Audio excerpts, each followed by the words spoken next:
Hello, hello, hello. Yay, it's Friday. Yay. Hello, everyone. Hello, Miss Julie. Hello, Miss Jackie. I hope Yay. everyone is fine. Happy Halloween month. Yeah, yeah. Happy Halloween for the 1st of October, guys. Yep. I hope everyone has been well with this weather, everything going on. It's shocking weather. It's still quite Yes, considerably warm for the having rain, but the wet weather is, I had shocking. to dodge in between the rain this morning to walk Roxy. Was that like do you know in that rain it's not really rain, it's like drizzle rain, but it wet that rain that wets you. It's like Yeah, time we'd go under a tree and it's like it'd be raining and then it would stop and I'll quickly go a bit further up and it'll rain. Hi David, welcome. Hi Nat. Hi hey, Evelyn. Hope welcome, everyone is David. well. Yes, when I was walking her, like had a bit of a break in the weather and then I looked over and I thought, oh, here comes another cloud with some dirty ass rain in it. It rained again, so I got wet again. Hi, Annie. Hi, Sam. Oh, nice. Hope everyone's been well.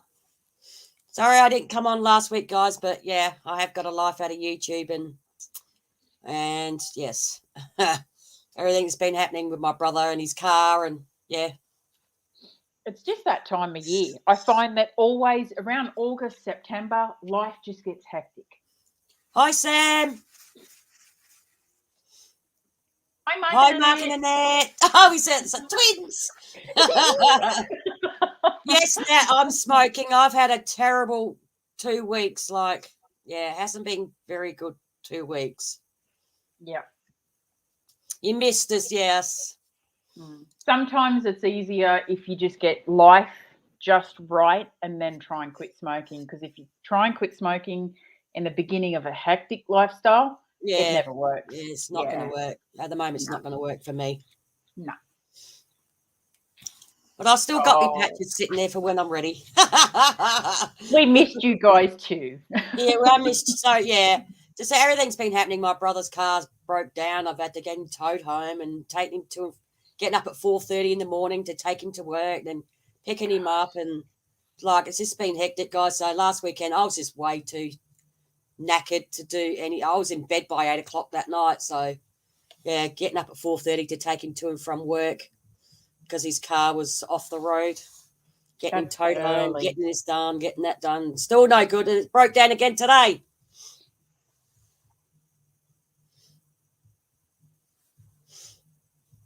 Oh, Oh, Annie. maybe a bit of a hangout with us tonight, and he'll cheer you up a little bit, You'll cheer hopefully. up. Yes, I was marking Annette. I've actually have because I've had the people here trying to fix his car. Couldn't get it going. Then I had to get towed away. And then I have to take him to work. Get up at 4:30 in the morning. Take him to work. Pick him up from work. I was just completely stuffed by the end of the week. And yeah, he gets his car back yesterday, and it breaks down again today, and it's left at his work. Huh. Yes. Thank you, David. Thank you. Typical cars, yeah, especially. This is what I said to Jackie though, like her brother's car's an older make. So it's before all the computers were stuck into Mm. cars and stuff like that. So realistically, if you had a good mechanic that knew old cars, Yeah, he they could didn't. rebuild the motor for 500 Mm. bucks, you know? The guy who I come out know. to service it, like to try. Yeah. Your mask is coming next week. Okay. This week. Next week. Yeah. 5th. Yep. That mask. Yep. I don't know what he's What? talking about, guys. What Oh was? no, I can't tell anyone. No, it's a surprise. Ah! So yeah. What happened with his car? He broke down not last week, the week before on a Friday night. Yeah, not last weekend, Friday, the Friday before he broke down on the main North Road. So in peak hour traffic. So this was peak hour traffic breaking down. So I went down there to rescue him. Well, not like I can really do. And some guy jump-started him and we got a car home. So he went out on his date, didn't touch it to Sunday, and the car was going fine. He goes to work Monday, gets halfway down the road. I get a phone call quite early in the morning to go and rescue him because he's broke down again on the main North Road. So I had to call the roadside assistance to come and tow the car home. Had a young fella come out who really didn't know anything about old, like this is a 1995 model Ford Ute. So he didn't know a real lot he's like, yeah, he had to keep ringing and ringing like someone who knew something a little bit about it. So he's saying, oh, this is wrong with it, that's wrong with it. Like 2 days later, still couldn't get the car started. They get it towed away last Thursday. He only got it back yesterday because I got it running. And then I get a phone call at 4:05 today that his car has died at work to find out his starter motor has literally shied itself now because it's all them continually trying to turn it to try and start it. It's shitted the brushes in the starter motor. So, yeah. Yeah, but it must have been on its way out anyway. Yeah. It's probably that in the long run. Yeah, that's what I said in the beginning. Yeah. I said it was the starter motor. Because they replaced his ignition module. Yep. And they thought that was it. So they thought, the car was starting out. The car wouldn't start. So they come back Wednesday. And they said, okay, we've got to replace the distributor and we'll do a service while we're here. Because Darren wanted a service on it. So they said, yep, it should start. Now, the car wouldn't start. So they put their charger on it. The car wouldn't start again. So they said, we have to take it up to the workshop. So ends up getting an auto electrician out Monday. And they actually disconnected and taken the wires away from his, what do you call it? Anti-theft device. They've taken all that away. So now he doesn't have any anti-theft on it anymore. They've taken that away. Taken it all off. Yeah, they've taken it all off. So he gets it back yesterday. Darren, he was all excited. He was getting it back yesterday. He says, I don't have to take him down to other side of Adelaide to go and pick it up, which was good. His boss was going to take him down. He was all excited. And then when he goes to take off this morning, the car sounded really funny when he started it up. And then, bang. It's dead. Dead as a doornail. So he actually abused the guy who fixed the car up and said, look, this is absolutely rubbish. And then he's gone, let's have a hear. And then he says, your starter motor. Bang your starter motor. And like, Darren, you can't reach it because it's right underneath. So, yeah. Hello, Kanga. Hey, Kanga. Hi, Chris. What are you all doing for Halloween, Mama Cat says? Well, Mama Cat has asked me to go somewhere with her, but I don't know at the moment, as I told her. Sandy knows. But, yeah, I told her I'd let her know if something pops up or if it doesn't. I don't know. Yep. Me, I have no idea yet. I want to do something. I just don't know what. So, yeah, we'll see. Yes, that's true, Sam. But, yeah, the electrician cost him $400 and something just for the electrician to do something to his car. See, this is ridiculous. This is kind of what, I mean, in the long run, it was good the mechanic pulled my car apart when they did because they found that the cams and the oil issue that it had. So I was lucky in that respect. But I had a mechanic come out 2 or 3 times and they kept telling me it's an electric issue. You need an electric, Yeah. So anyway, I can't think of it. What are they called? Auto electrician. So the auto electrician came out. They had a look at it. I think it was 2 or 3 times. Charged me massive fees for call out. The first thing that they should have checked is spark plug to make sure power was getting to the motor. So what did it turn out in the end that it was wrong with it? Spark plugs. Ended up costing me over $5,000 $1,000 to get my car fixed Mm. because of the cams and that as well. But still, dressing in my Batman onesie. Nice. Batman's cool. That's You can true, be- Sam. At the end of the day, starter motor is a small job, but all electric can be a pain in the ass. Yeah, but his is right underneath the motor, so there's a guy just said to him, just smash your starter motor with a hammer. And like Darren goes, well, how the freak am I supposed to reach? You can't even freaking reach it unless his car's up on things because his car's really low to the ground. David's doing the bearded lady for this year for Halloween. Go, David. Nice. And the clutch went on my motorhome. It cost me $2,000. Jeez. Well, his car so far, about $1,700, and it's broke down within the day. What day is Halloween this year? Does anyone know? It's Saturday night. It's a Saturday night. It's a sad day. Oh, we'll have to do a live this year for Halloween. I know I have an idea of what I'm doing, but Right. Mark and Annette, there you go. part of mine I have to make because I don't have time to order it because our post is so slow. It's going to get even slower. I know because they've just, striked. Yeah.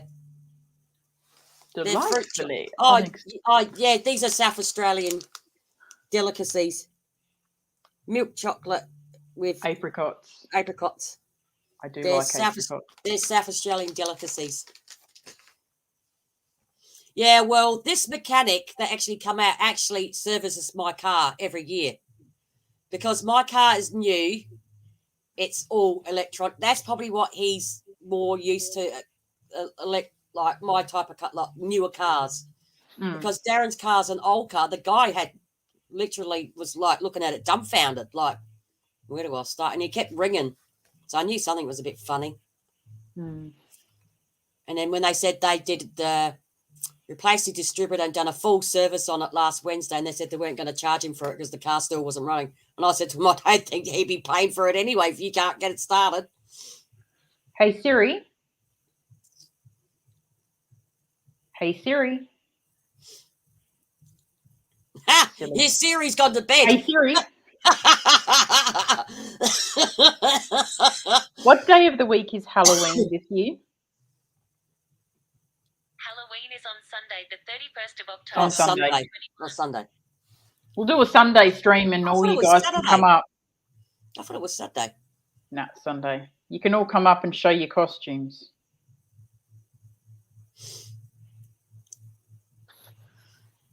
It'll be good. Big stream. Oh, I thought it was Saturday night. No, Sunday. Halloween on a school night. Well, we could do it on Saturday and kind of roll it over into the Sunday.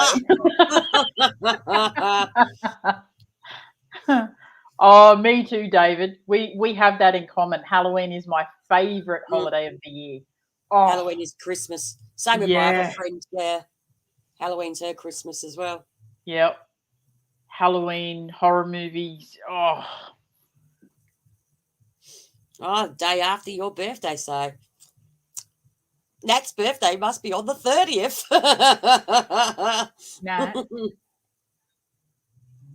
I have a sister born on Halloween.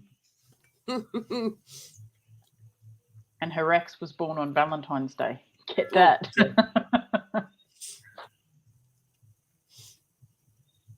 I'll be rolling on my scooter. They'll see me rolling, Hayden. They see me rolling. Oh. What I was saying before, guys, I don't know if you can see it, that the cross behind me. I was just telling Julie the other day, I thought, because I've got like a picture frame behind, a canvas picture frame, which I haven't put up, and the actual rosary beads up on my wall were actually fallen down, and half of it was behind the picture, and the cross was behind the picture, and the rest of it was hanging over. So I'm thinking, what the? Because I'm looking at my bed thinking something's missing, and then I thought, why is that black thing hanging from my thing there? And it was my rosary beads, and that's the side that I have Ellie on, and Ellie doesn't like the rosary beads. So I don't know if Ellie's forced them off, or because I've got them now stuck behind the picture frame so they won't fall off. Because I don't know if they've fallen off, or I don't know. But yeah, it was weird. And then we had an orb go past me, didn't we, Miss Julie? We were talking about it before. Yeah. Yes. I told Jackie, I said, it's time to move. It was creepy because I'm thinking, what the hell is that black thing hanging from my picture frame on the floor? And it was the rosary beads had fallen off the picture frame up there, and they're really hard to fall off there. So, yeah, and that's the side that Ellie sits on. So, probably got a possum on your roof, Deirdre.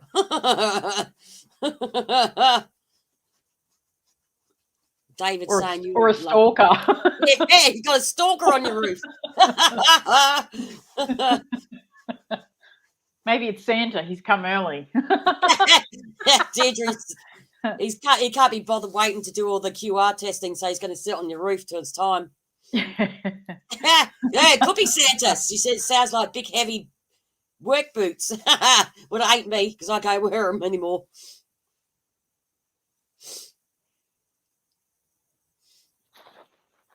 A raccoon. Yeah, raccoon with four little work boots on. But other than that, that's been my nearly week and a half, nearly 2 weeks worth, guys. I didn't, you know what, Mama Sandy? All we got here on Wednesday night was the rumbling. Absolutely threw it down. And we got no hail here. I never got hail. But we just had the rumbling in the sky. Got really dark, and then it just rumbled like really rumbling.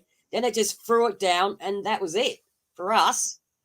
So it must have come over the northern suburbs and went just straight down. Because when the next morning was foggy as hell, because I was going to bolt up to the Yulee Cemetery, but I had I was walking Roxy, and then it just got a bit yucky. Hi, Silver Scorpion, how are you, lovey? I got hail today. Yeah, this afternoon. I never got it. The Adelaide Hills copped it more with the hail. Yep. They said it looked like snow in Adelaide Hills, and some of the roads that they were on, I've been on them roads. Jeez. So we just got. I had like a because it was raining that much. The whole back veranda guttering was like a big waterfall at the back. Wow. Yeah, we didn't get hail. You're lucky it didn't come in the back door. Yeah, well, I just try and because it was just coming down the rain. I just didn't even bother. But we've got like a just off the back door, off the patio. Well, not really, just call it the brickwork there. We've got a drainage, so all the water that comes off will just go down there unless it blocks up. Yeah.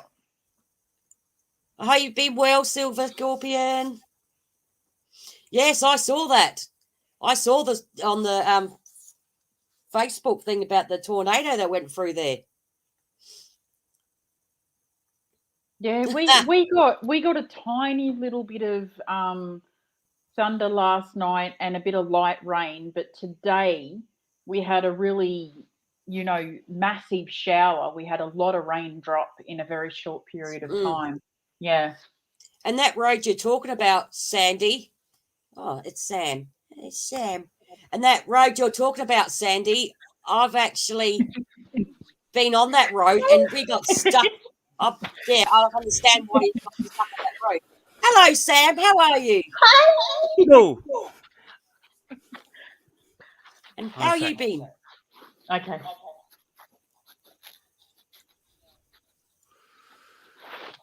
Hello. Hello. Yes. Yes.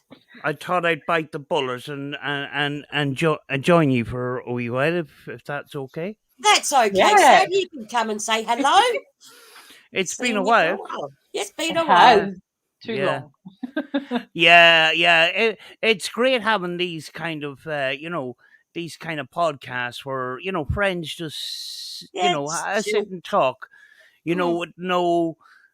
with no script or anything, just No. a good chat and that, and I Mm. kind of miss that, Mm. Yeah, me too. you know. Of course, life sometimes gets in the way, kind of It thing, but certainly does. Yeah. you know, Hmm. I was just yeah. We were both in bed by 8 o'clock last Friday night. We were just I just like bang, I was out because yeah, getting Yeah. up like I get up early. Like my early is probably like 5:30, 5:45 anyway. But having to get up at 4:30 and be dressed, showered, shit, and shaved by 4:30 to take him to work. It's like, oh, I don't like this. Yeah. At 4:30 in the morning. I say to 4:30 him, is just insane. yeah, so I can get him going to work. Oh, Sam comes and Sam goes. Her internet might be dropping. Mm. I don't know what's wrong there. The camera is sort of playing up, so Ah, can we you? can hear you though. We can Aye. hear That's all. you. So, how have ye all been? Mm-hmm. Good. How are you been? Uh, sort of okay, but health wise wasn't great, a lot of pain. And then a couple of life kicks you in the teeth when you're Mm-hmm. down, kind of thing. Uh, Mm-hmm. yeah, Know them you know, quite well. yeah, and then you start worrying about the worst case scenario, Scenarios. which might never happen, but Mm-hmm. Yeah. there's no point in worrying about it, you know. Mm-mm. Yeah, we're conditioned that way, aren't we? To just look over every option, you know. Mm-hmm. Yeah, it all started with the car, and then it just went downhill from there. It was like a snowball effect. Car breaks down, financial ruin, health, the whole lot, the whole 9 yards, kind of thing. Yeah. Yeah. Once It, it doesn't rain, it pours. oh yeah, yeah. But hopefully things will improve. Mm-hmm. Yeah, I I've hope s- so. I have something quite interesting actually. As a friend of mine who works for a charity, and recently they had to move out of their premises. And she says to me, she says, upstairs in the old premises that they were moving out of, there's a very, very weird feeling. And I had to collect some items. And I decided to have a look upstairs and that. And do you know when you walk into a place and you get this static feeling on your body and that, and it's like the air pressure is just coming down around your head and just squeezing it. Yep. Mm-hmm. Yeah. And this is in a very, very ancient city which I live, but I've never investigated any of the buildings.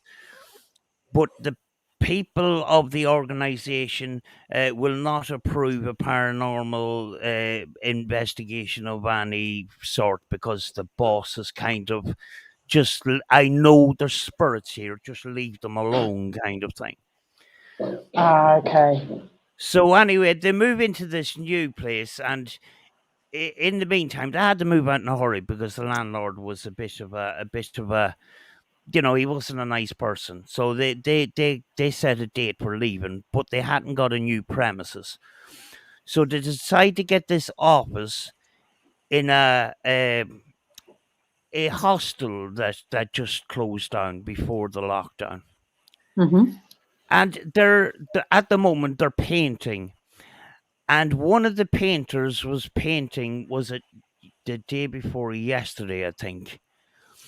And he told my friend, he says, I swear to God, I was up painting and this woman passes and she's in old fashioned clothes and she just walks straight past me. And he said then when I turned around, she was gone. Wow. And then another twist to the thing was they're grand. They've got an office for the organization. Now they need to get a shop. So she showed me online yesterday, we've taken this shop. And I says, I've got some news for you there. That used to be an antique shop. And I have bought a few items there. And I spoke to one of the people in there. And the person that I've spoken to does not believe in the paranormal, but he was explaining that things move around the shop for no apparent reason. So this city that I live just outside of must be absolutely mad with paranormal activity. Well, this is just the way that my mind works. Is there an opportunity for your friends to let you go in and investigate? No, Oh, no, because do you know the way Hollywood has portrayed the paranormal as a very negative thing, which it's not. yep. Um, that that affects all of us getting into certain premises, because at the end of the day, some of these people are running a business and they don't want to scare the customers out. Do you know? Yep. Yes, there is pubs. There is a pub here in Northern Ireland that was on the TV, and they proudly, they proudly write about it in their little brochure, and that it's something they're proud of, and they've no problem with. And actually, people interested in the paranormal go to stay at this pub. They bed and breakfast attached to this pub. But when it comes to shops, there's a little bit of a problem, because people go home in the evening and watch paranormal stuff on the TV, and it's about demons and Yeah. Yeah. in the attic and basements and stuff like that. Yeah. Yeah. Which 9 times out of 10 is only a tiny, tiny percentage of the whole story. Yeah. You know, Yeah. I think that's the thing. They don't show the good side of the paranormal, and they don't show the boring side of the paranormal. They just show the dark side. Yeah. Yeah. yeah, I think people are attracted to that scary, frightening side, which is, to be honest, is just pushing on the entertainment side. People want to be entertained Mm. in a fearful kind of way, which, that's only a tiny, tiny percentage of the whole spectrum of the paranormal. It's completely, completely different than what is shown on the TV, Mm. It is. So when it comes to, businesses, some people shy away from the paranormal because they don't want their business to be affected. And they're especially careful now because of what has happened over the last year and a half, you Mm. know? Yeah. If people are afraid of the paranormal and see the paranormal as they see it on TV, they may not want to buy stuff from that particular shop. Mm-hmm. Especially Yeah. when it's a charity shop, because charity shops do get a big rap when it comes to the paranormal, because all kinds of secondhand goods come in. Yeah. Yeah. I think it's a way for people to purchase things that have the paranormal appeal in a very cheap manner, and things like now I myself do believe in the dolls are able to carry energy, or things like that, but there's a lot of dolls out there as well in the world that are being passed around. They have absolutely nothing attached to them. They are just regular dolls, and people make a huge rollover selling them. That's like I think I might be big dud with Ellie. With Ellie. it's a strange one because when it comes to paranormal investigating, it's supposed to be sort of science, but it goes beyond science, if you know what I mean, because Yeah. intuition, Mm. inner feelings come into it. That particular shop that these people are moving into, there was actually a teddy bear from the early 1900s, and it's a small teddy. It's about a foot long, and this thing weighed a ton. I think it was stuffed with horsehair. But this teddy bear was scruffy. Now it was well loved, Yeah. and I picked it up and I says, I gotta have it, and I got the guy down to 50 pounds, 50 English pounds, and I says I'll go home and think about it. It's about 100 and something dollars Australian. I know. And I says it's quite expensive, but Mm. something inside me was saying, go buy this this teddy bear and that. And unfortunately, it got sold and that. But Ah. it was that inner feeling. Even though I said, Mm. when I picked up the doll, there was something inside to me that says I need to buy this. Yeah. Do you know? Yeah. And how do you bring that into the paranormal, because science can't explain inner feelings when it Yeah. comes to you know Yeah. rooms in a house, Yeah.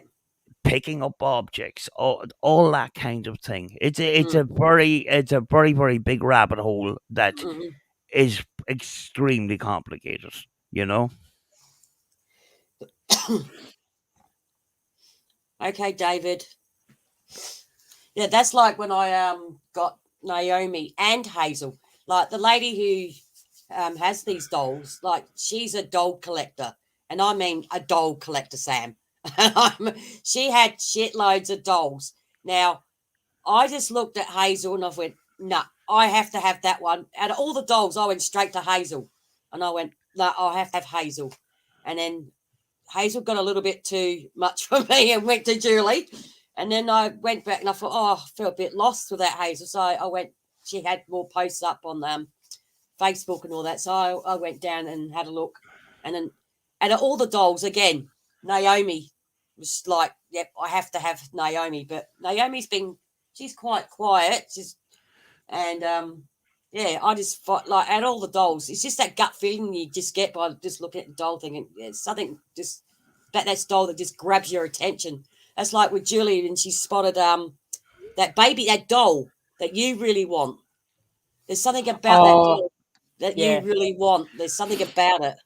Yeah. Mm. There was a couple of videos that John Zappas had put out. I don't know if they were on TV and that.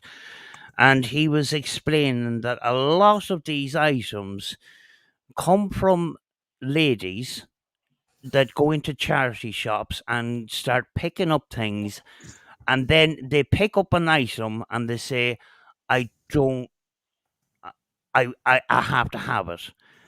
And they're asked, why did you buy it? It looks Mm, ugly, she says, I know it looks horrible, but something inside me told me to buy it. Mm. And then he, mm, he goes into, well, then after a while, then it starts causing problems, and then that's where he comes in, and that. I'm skeptical of a lot of things, but at the same time, I kind of get where he's coming from. mm, I mean, like when it comes to paranormal dolls, I get a bit cringy in that, because a lot of people claim that every doll that they have is haunted and stuff like that. Just because they buy it off eBay and the person says it's haunted, and next thing they start doing spurt box sessions and DVPs and all that kind of stuff. You know, but I have had a doll that on the day that I bought it was thrown at me over 6 feet, and the leg still has to be fixed. It was way Yeah. back about 3 years ago, and this doll was, quite large. And it was thrown at me at force. I was on the way to the bathroom, and this doll just came flying off the shelf. And I actually, my side of my eye just caught it traveling towards me. Wow. And Mm. you're talking about an invisible force Mm. doing that. Yes, you have a lot of people that fake stuff and stuff like Yeah. that, but it does happen. And how, the big question, and the big question for years and years and years, is how do you explore that scientifically? And that's where it gets very complicated. Mm. Yeah. Do you know? Yep. But I do, you know what I mean? I do believe in items having some sort of an attachment. I have a load of stuff myself. Yes, we Um, know. Especially that creepy one-eyed doll. The winky one. Yeah. yeah, I was called into a charity shop a number of years ago, and there was a number of dolls that came in. They came in a one batch, and the strange thing about it was another charity shop that donated them dolls to this other charity shop. Now, charity shops in town have a bit of a rivalry amongst themselves, and sometimes it can get pretty bitter on Facebook. Yeah. So this shop donated a number of these dolls, and there was about 10 of them. And I got into a conversation about the paranormal, and they just says, can you do something about these dolls? Because ever since these dolls came in from this other shop, the atmosphere in the shop is as thick as soup, and none of us feel very well at all coming into work. We absolutely hate it. And I looked at all the dolls. There's about 10 of them, and I says, which one of these dolls do you think is causing the problem? And they looked at this bridal doll and says, that's her. So I picked up the doll and brought it up close to them, and they'll go, no, this is, no, this, it's creepy and that. And I'm thinking, maybe she's got this flipping grin. It's very sinister. One of these kind of, one of these evil, sinister kind of grins. Sometimes these porcelain dolls, the eyes are too big. Yeah. And the Oh, mouth, the Yeah. head. Yeah. This one, and it's above me now, looking down at me. But it's always looking down. Um, do you know? I can't prove that the dolls were the problem, or was it psychological stuff. You Yeah. have to remember, some of these people probably looked at Annabelle, the movie, or a few of these things, and it's just triggered that scare factor within them and Yeah. stuff. So they were very, very glad that what I done was I went down to another charity shop, bought Yeah. a cheap suitcase, brought it back, took all 10 dolls, and they were delighted to get rid of them. I go down next week to see how they are, and everybody's fine. And there's a sign in the window: no porcelain dolls, please. Wow. That a big sign in the window: no porcelain dolls, please. Yeah. They were that scared. I have them in the house. It's not they're not causing me any problems. But can I prove that it changed the atmosphere in the shop? I can't. Do you know what I mean? Yeah. Yeah. Yeah. Do you know? So it's either there's a paranormal energy, or it's psychological, and it was a sort of a mass fear. But at least everybody was happy when the dolls were gone, and they can enjoy their work and stuff, which was the main thing. But I have them here in the house, and I don't know. It doesn't. Do you know what I mean? It's not. It's not something I dwell on. I have loads of items. One item that I was asked to take was a cutthroat razor that was involved in a murder. And I turned around to the lady and said, no, you can keep it. I don't want stuff like that. Yeah, the energy from it.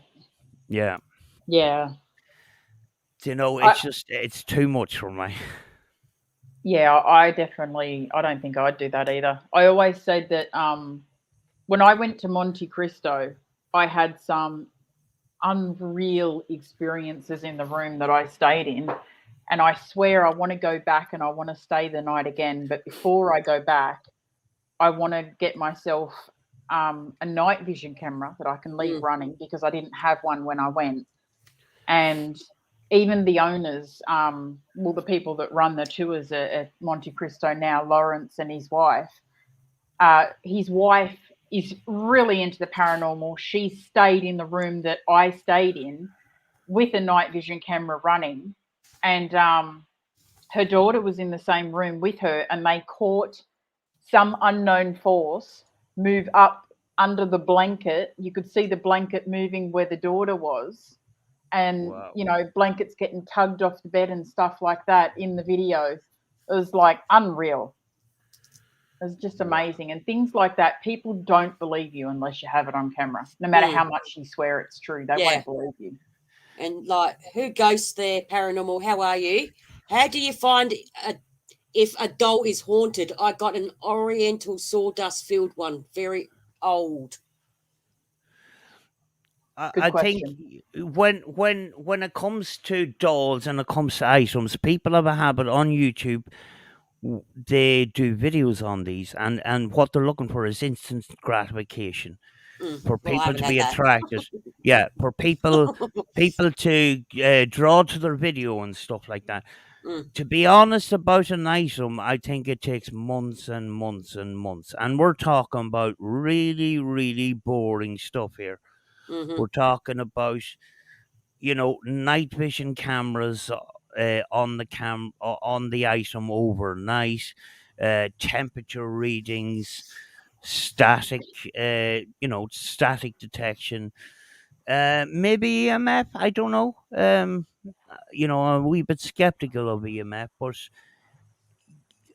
long term sort of observation rather than people doing a couple hours of a video and doing a spurt box. Spurt box, I'm a big into ITC, but spurt boxes in a paranormal investigation of any kind actually complicates a paranormal investigation, and I've done it myself. But the simple reason is you can go to anywhere. You can go to the top of a mountain, you can go to the middle of the sea, and you can get results on a spurt box.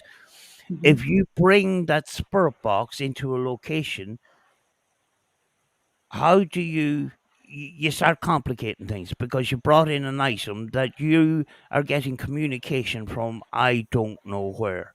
Do you know what I mean? I sit here at home and I get great results at times from the spurt box. I go to a location and sometimes I get stuff.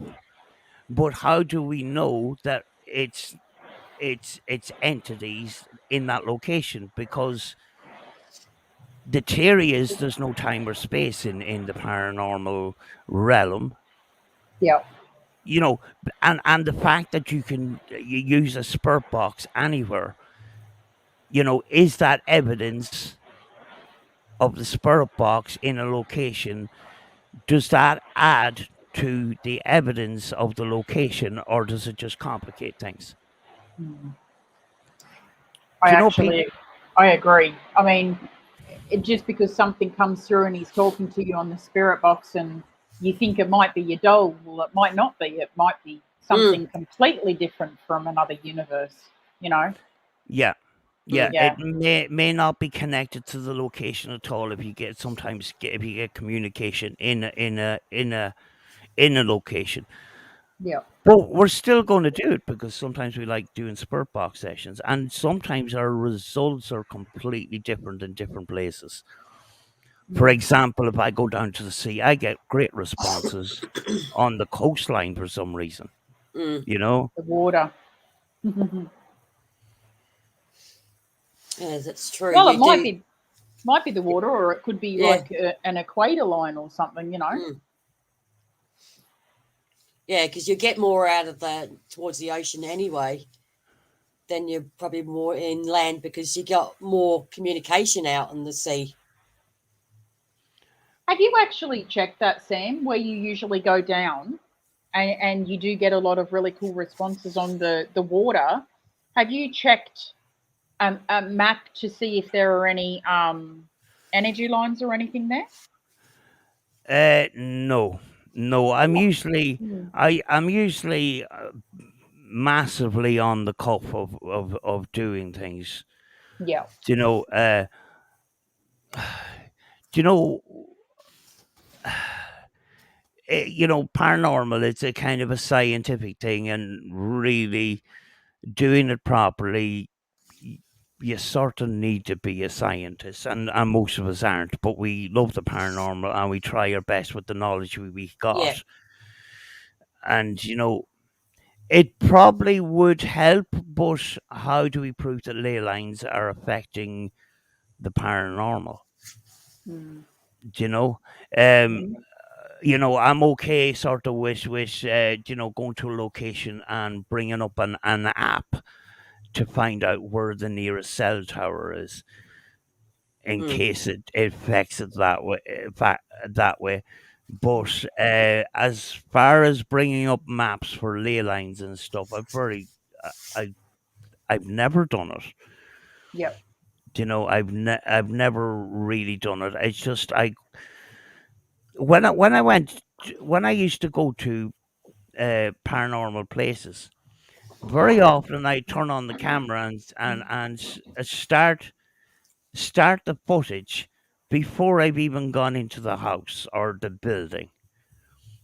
So very often what we film is a complete and utter surprise to me. I don't go around the whole building first before I turn the camera on. I just go straight in with it, Yeah. because I think it adds to the excitement. Mm. Sometimes people go through it to make sure it's safe and all the rest of it, Yeah. and Yeah. and then put on an act when they start filming. An act surprise. If Yeah. I'm surprised, I'm usually surprised. Yeah, that's yeah. If I'm Yeah. shitting my pants, I'm definitely shitting my pants producing peanut butter. I ain't faking it.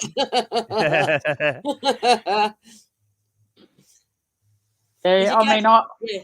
I can go out to the cemeteries alone and things like that, and it takes a lot to spook me. So, when I'm scared, run. Literally run. Don't run, don't leave. Yeah, Jack, you went to take off on me that night, and I grabbed Yeah. the back of your shirt. Grab my arm, Yeah.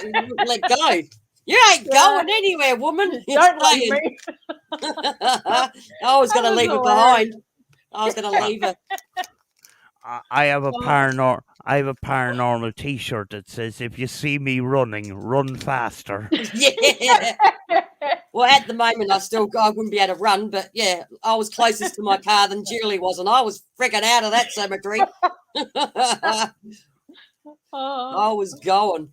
Hey, you're not Oh. leaving. Grab me by the arm. I reckon I had Oh, that was I would have had scary. fingerprint marks on my arm when she grabbed me. You're not leaving. Oh. There's a good question very often that comes up. Is our fear justified, or is it just that we are feared of the unknown? Do you know when you go into a place, a great cemetery or whatever, and you get this weird feeling, do you know? But we don't know what's causing that feeling in our bodies, and we're scared of it. Mm. But the fact of the matter is, it may not be something to fear, What but we're interpreting. Yeah.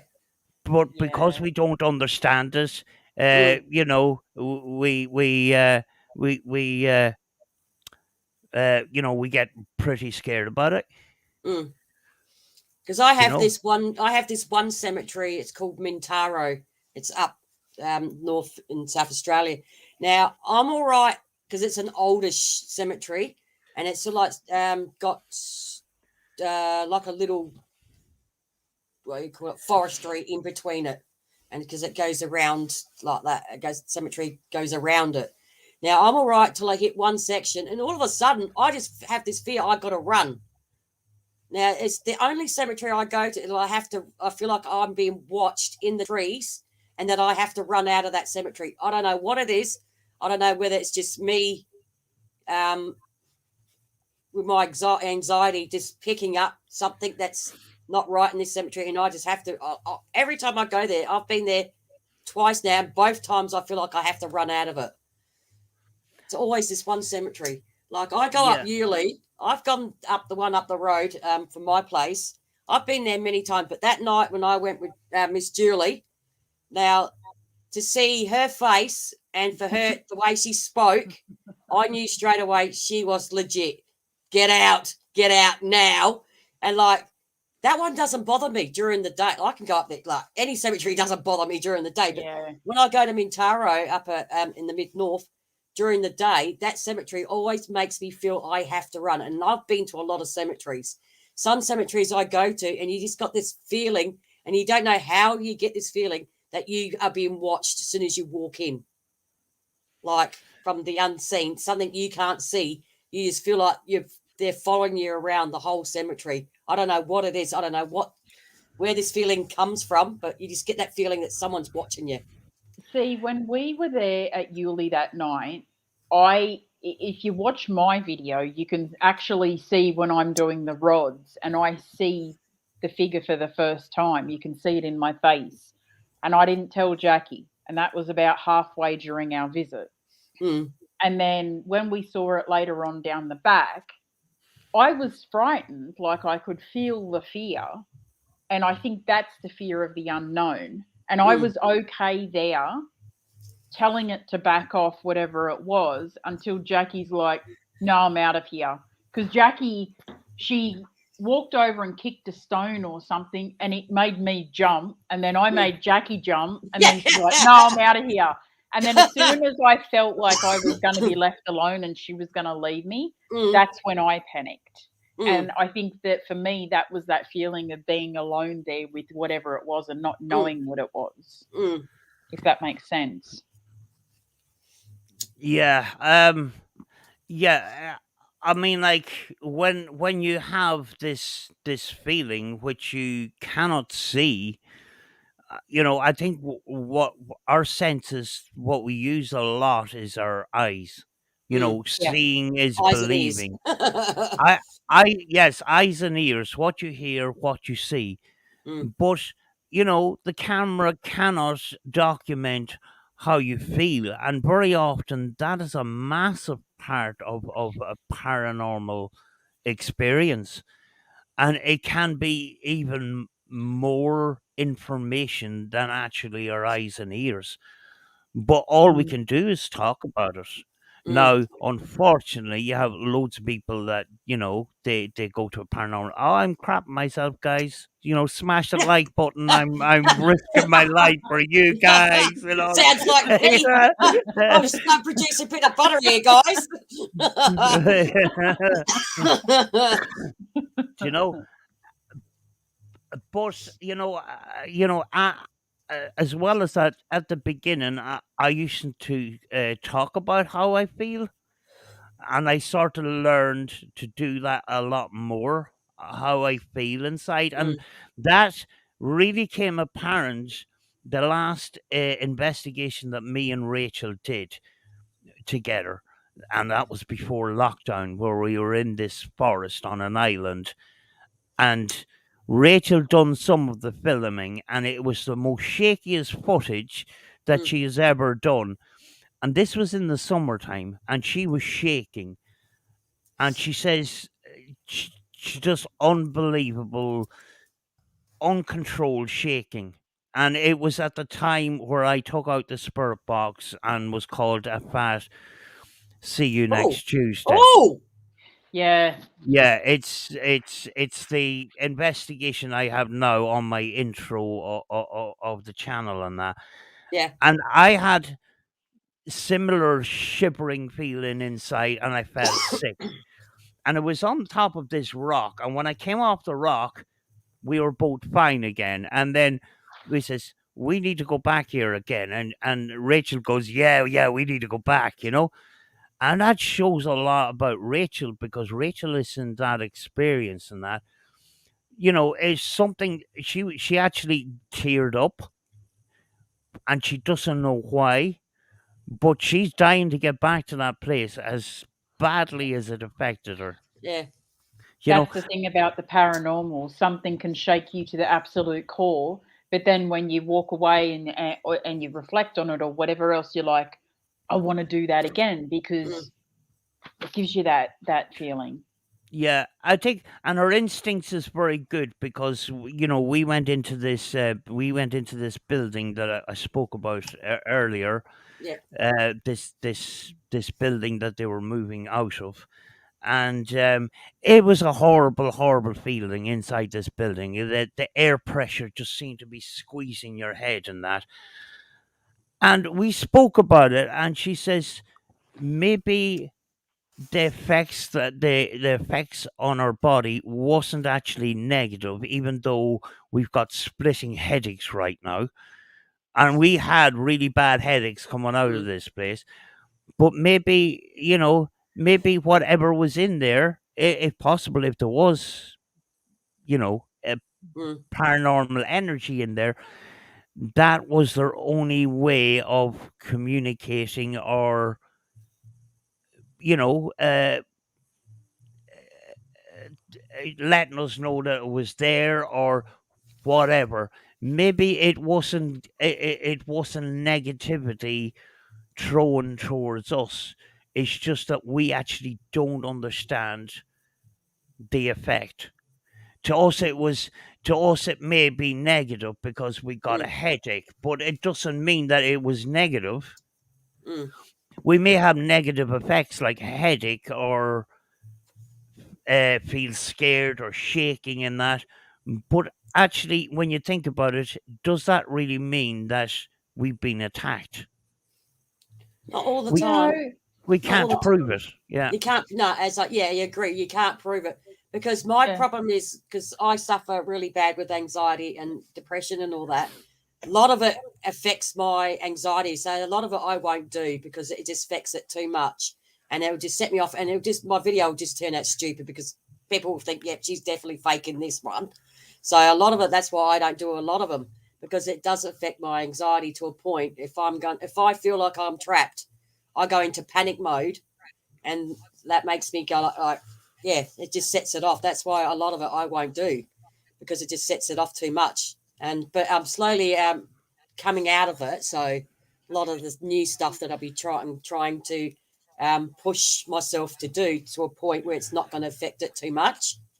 But a lot of it is through my experiences, is my anxiety. It sets off a lot of emotions that I don't know about, that I don't feel around me, and I think it's this or they think it's that, and it's nothing. It's not even paranormal. It's just me.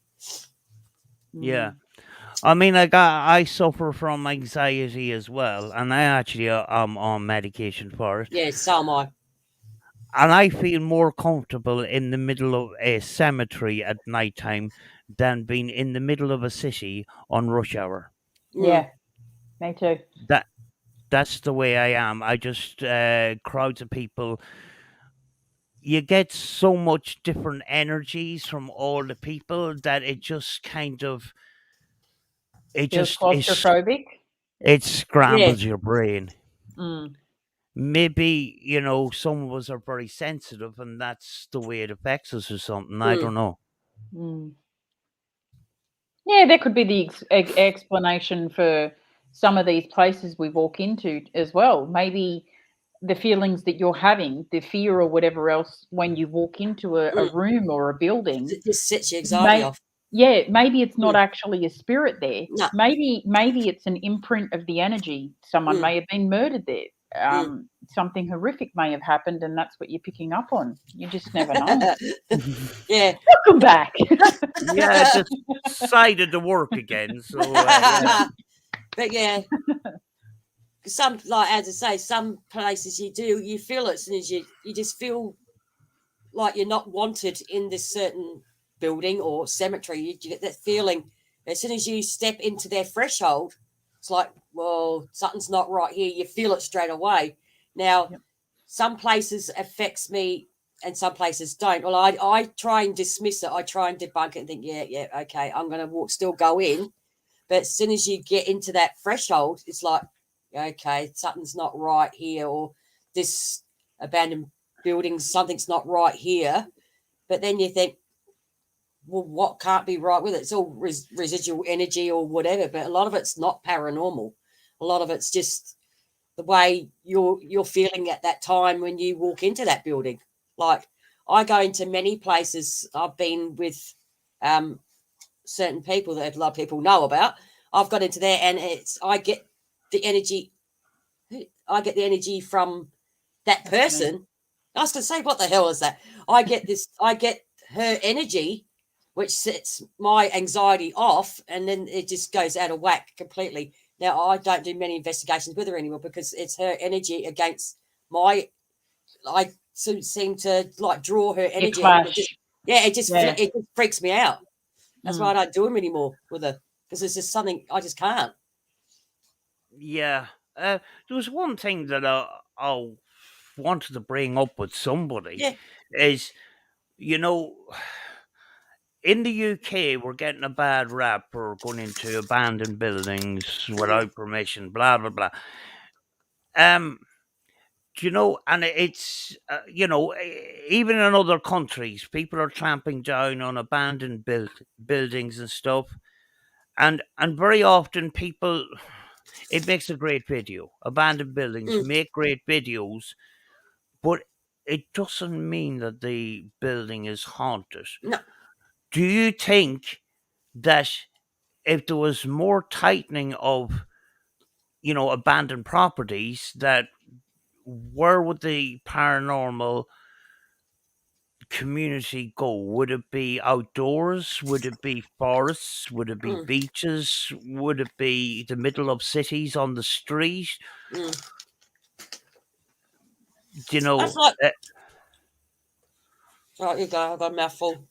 Forests and cemeteries, I think I can really see people going because they would be looking for the spook factor. Mm. Yeah.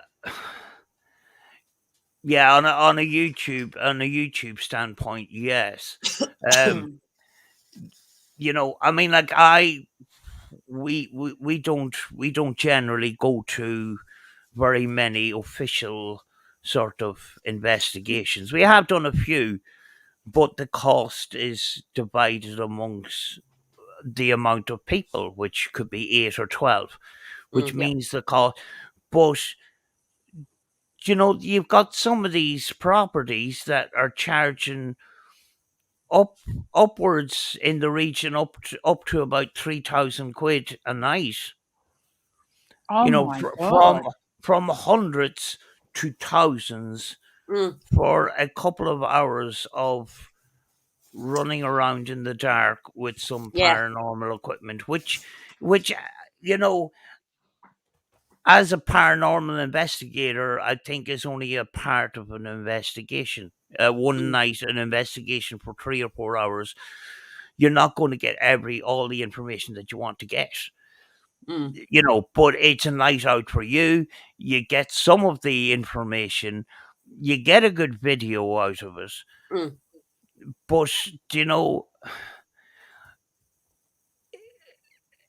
if there's a bad rap with the paranormal community going to abandoned properties and stuff like that,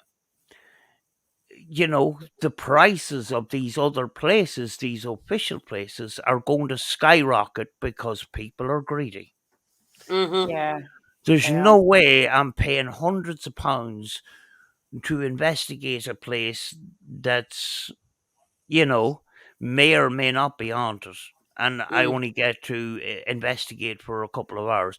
I Mm. would rather spend that money on a good hotel room for a couple of nights and go around to places around where the hotel is nearby than put that money into investigating a place. We've got some famous places in Mm. the UK and Ireland and that, and quite frankly, they're investigated so many times by so many different people, Mm. and does it come to a point where it just gets annoying if there's spirit energy in those buildings? Does it get annoying for them? Mm. Are Me are too. they in the house and going, oh, more ghost hunters again? Oh, second it. They probably Right. do. Let's let's go, folks. We'll come back when they're gone. See, You I know, think that We I just think want some part of peace and quiet. I think part of the problem with the paranormal world the way it is, and investigating in these places that charge us, people are too willing at the moment to pay the money to go in and do the investigations. If the paranormal community turned around and said, well, we're not going to go there, we're not going to pay the money because we're going to do things our own way, I think from an investigation point of view, if I had a place that I was going to hire out to people for the night so Mm. they could come and investigate, I would have it set up so that, you would sit down and you would have dinner and Mm. then you would stay and supervise, but you let them walk around and do their own thing. I wouldn't we have, if they want to hear about stories, fine, but let them do their own thing. Mm. we had this conversation, me and Rachel, actually the night before last, because I'm in the situation where I want to find a house. Hmm. I don't want to be in this tiny flat for the rest of my life. Mm.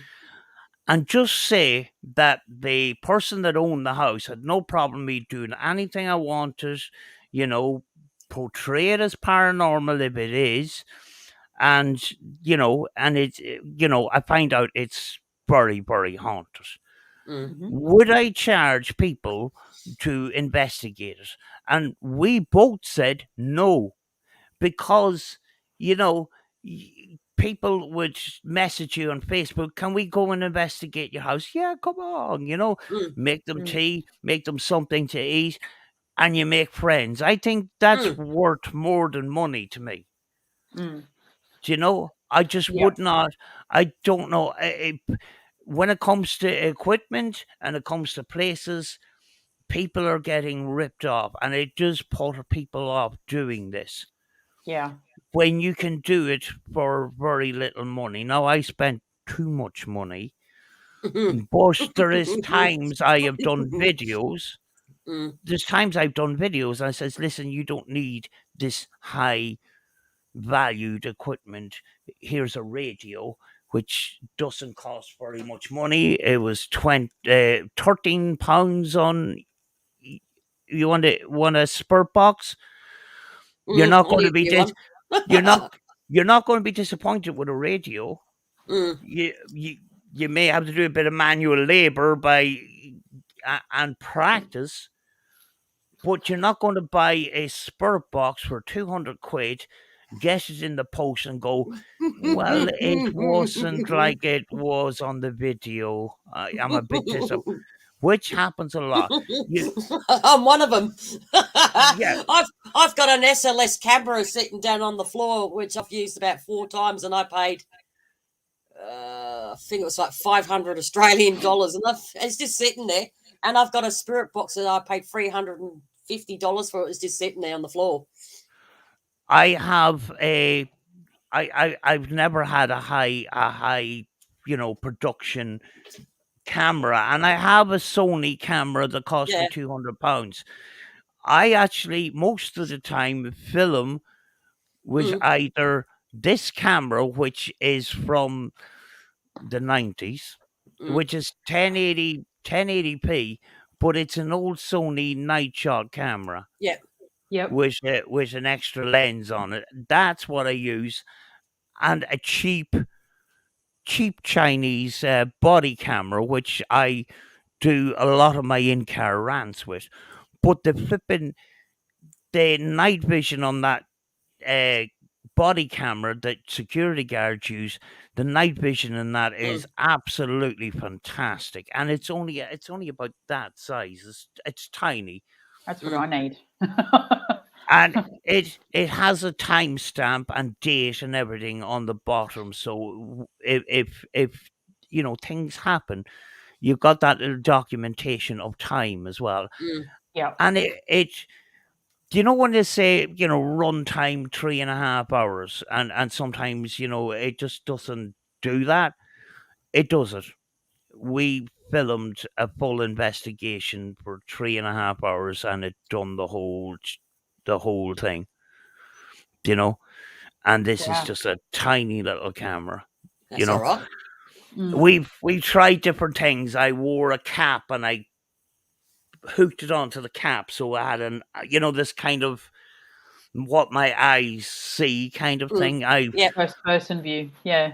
I hooked it onto a you know, one of these helmets that the military have, and I had it Yep. over one eye, so I had an electronic eye, and then the other eye. I mean, if you ran into anybody, they'd be going, "Flip the Terminators here." Yeah.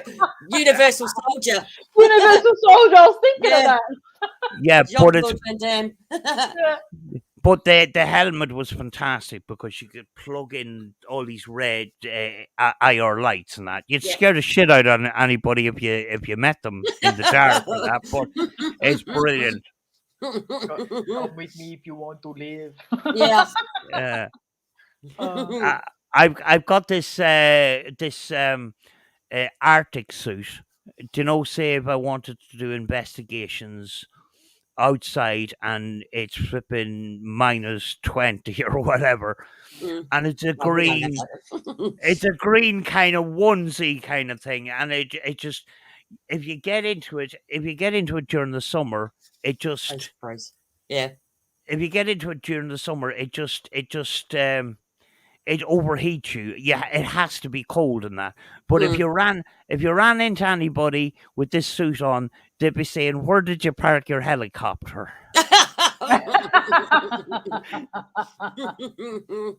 I was just when you're saying suit, I have in my mind's eye one of those bright green suits that they use for green screen, and then you Oh, holding a doll yeah.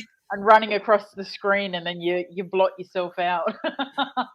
You end up looking like a green version of the Marshmallow Man. Sam. Is it a gorilla suit? One of the things that it's got camouflage and that on it. No, it's just green. Oh, okay. It's an Arctic expedition, and since I've Kangas said a green Teletubby. exactly, yes.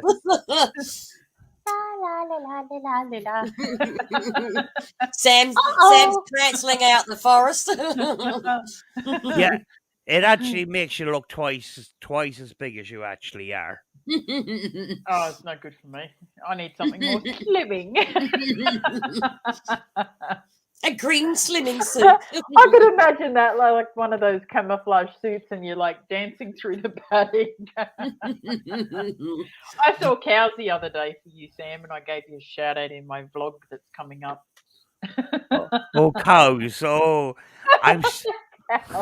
I'm still getting stick over that cow incident. And it was in 2017 at the beginning of my YouTube journey, and I'm still getting moos. That's what Kanga said when you first came in. She said, "Hello, Sam." Moo. Yes, Josh from the Power Awakening has been giving me some stick lately. You know. Oh dear. Well, But at the moment, because at the moment you've got to be careful because it's spring in Australia, and we've got the magpies and the bloody minor birds attacking you. So you got to be careful when you go under certain parts at cemeteries with the trees. They'll swoop you. Get oh bottom yeah, dived, rip your ears off. yeah, we're gone into the opposite here. We're going into the autumn, and it's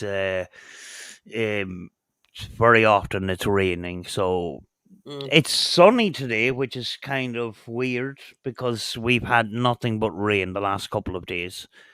same here. You know, so Yeah, and the nights are closing in earlier and earlier now. We're you're talking about 7 o'clock in the evening when it starts to get dark. So summer is just about gone, yeah. and it's 2 summers without any investigation for Oh Because us. we're wow. because Yeah, of COVID. Because we're Yeah. coming into like middle of spring, but we go daylight saving, so we go an hour ahead tomorrow night. So we won't get sunset till like 7:30 at night now, as of Okay. tomorrow night. Lose an hour. Well, Damn. no, we I gain don't an know. hour. We gain an hour. Okay. Oh, we do. Yeah. I I always think got confused. maybe UK time is changing as well. I'm not quite sure, or is it next month? I can't Yeah, remember. I think yours is just after ours, like a few Yeah, weeks or because something. our daylight saving starts 3 o'clock Sunday morning. Yeah, they're actually thinking of changing daylight uh, in Ireland. They're not they weren't going to change, which means if I went 1 mile down the road, the time is 1 hour different because I'm actually on the border. Once I cross the Yeah, border, I'm in a technically a different country. yeah. Well, we've got like we got like 5 different time zones in Australia. Because Yeah, I'm a it's half an hour behind Julie, and then there's Northern Territory was like a half an hour. Then it's like Tasmania's like, oh, I can't remember what Tasmania. Then like Western Australia's like 2.5 hours behind, but an hour and a half behind us. We got weird time zones here in Australia. Really weird. yeah. It's an interesting country, especially when it comes to the paranormal. Mm. 30th of October, Sam. Oh, so it's Day before next, Halloween. it's next month. So Mm. yeah, it's interesting because when you talk about YouTube and TV, I know there was a series Haunted Australia and that, Oh yeah, but on YouTube you don't have as much of a paranormal sort of history going on in Australia in comparison to America and the UK and stuff like that. mm, And that's sort of in a way is a good thing because people like something different. Do you know? mm, Yeah. Do you know? Yeah. I've quite often had people, um, from the US or the UK or whatever, and they'll come over and watch our videos and say they're amazed by how different our cemeteries are here. And some people just like seeing, the way that the differences we have, mm. Yeah. Yeah, yeah. And I think that's one of the reasons why people like Amy Script is doing so well. You know, Yeah, because she's showing a different country that's normally not associated as much with the paranormal as other countries. mm. Do you know? Because Amy's crypt, yeah, I know it. She hasn't lived that far from me. All right. And a lot of the places she went to, I've investigated beforehand. Yeah. Except for a lot of stuff she does. Because we have a ghost tour group in Adelaide, and she does sometimes does investigations with them, which is Adelaide Haunted Horizons. It looks like legit, like they've just met up, but no, they've cohabits with it for ages. Them two. Yeah. Okay, that's weird. Because she did one not long ago at the Unicorn Brewery, which is up at Borough. Now, I went there, and then pretty well the same thing that she was getting, I had the same thing happen to me when I was there by myself, because Mum wouldn't come down with me because Mum couldn't go down the stairs. But like, yeah, we had the same sort of things that she had happened. I had happened to me as well at the Unicorn Brewery. But she does a lot of stuff in South Australia because she's stuck here because of the COVID. Yeah. Yeah, but I think she's, a kind of, she's a down to earth person. She doesn't do that fucking annoying, scary music and stuff like that. Do you know that? Do you know that sound effects? That. Yeah, yeah. That's one of my biggest cringes. We might do it in future and then just go, can we cut the flipping music? This kind of thing. I remember I put a piece of music into, I went into this abandoned mansion and I was crawling out of the basement and I got stung by nettles and I was whinging about it and I put on some violin music and that, and I says, okay, can you cut the music? See, the only time really that I put in sound effects is either A, if I'm blocking out swearing, I'll put a little duck in there. No, or you speak B, to it, and then the whole video be like it. or B, when I do vlogs, like when Jackie and I went, when I was in South Australia and we went down the slippery dip and I had the sounds and all that stuff going down. Oh. Yeah, because there was a lot of swearing going down that because it was one of them slippery dips that go. I reckon I had chiropractor session going down the slippery dip because of the amount of bumps I had in it. It was bad. Oh, it was like you sliding down and you start going. Yeah, I couldn't stop laughing. it was funny. Yeah, very often we just don't care. We just the footage that's there, put it together and just get it out, and it's as if it was live and that. And there's people farting and everything, and it just stays in because I don't know. It's true to life. Yeah. Who was that? Who? Well, also too, Must be a demon. You can smell the sulfur. Well, that's the thing too. Like if someone else leaves something like that or a tummy growl or something in their video, and they're like, "Oh, it's a demon." Well, at least you know what a tummy growl or a bottom exhale sounds like because you've already heard it. Yeah, when we were in Sharon Rectory, it's an example of what we practice with this other team, and they had good pointers for us. Every sound you make, say that was me. Yeah. And we were down in the basement, and there was bellies grumbling every flipping half a minute, like, and they would go, "That was me, that was me, that was me, that was me," that kind of way. Yeah. Don't eat just before you go on an investigation because your stomach's going to be digesting. Yeah. And the funny thing about when I mentioned that basement of that house, now I had skepticism about the house in general because there's a book attached to it that was published after we had investigated and stuff like that, and then they decided to hire this house out for films and stuff like that. So I thought, there's something a bit dodgy there.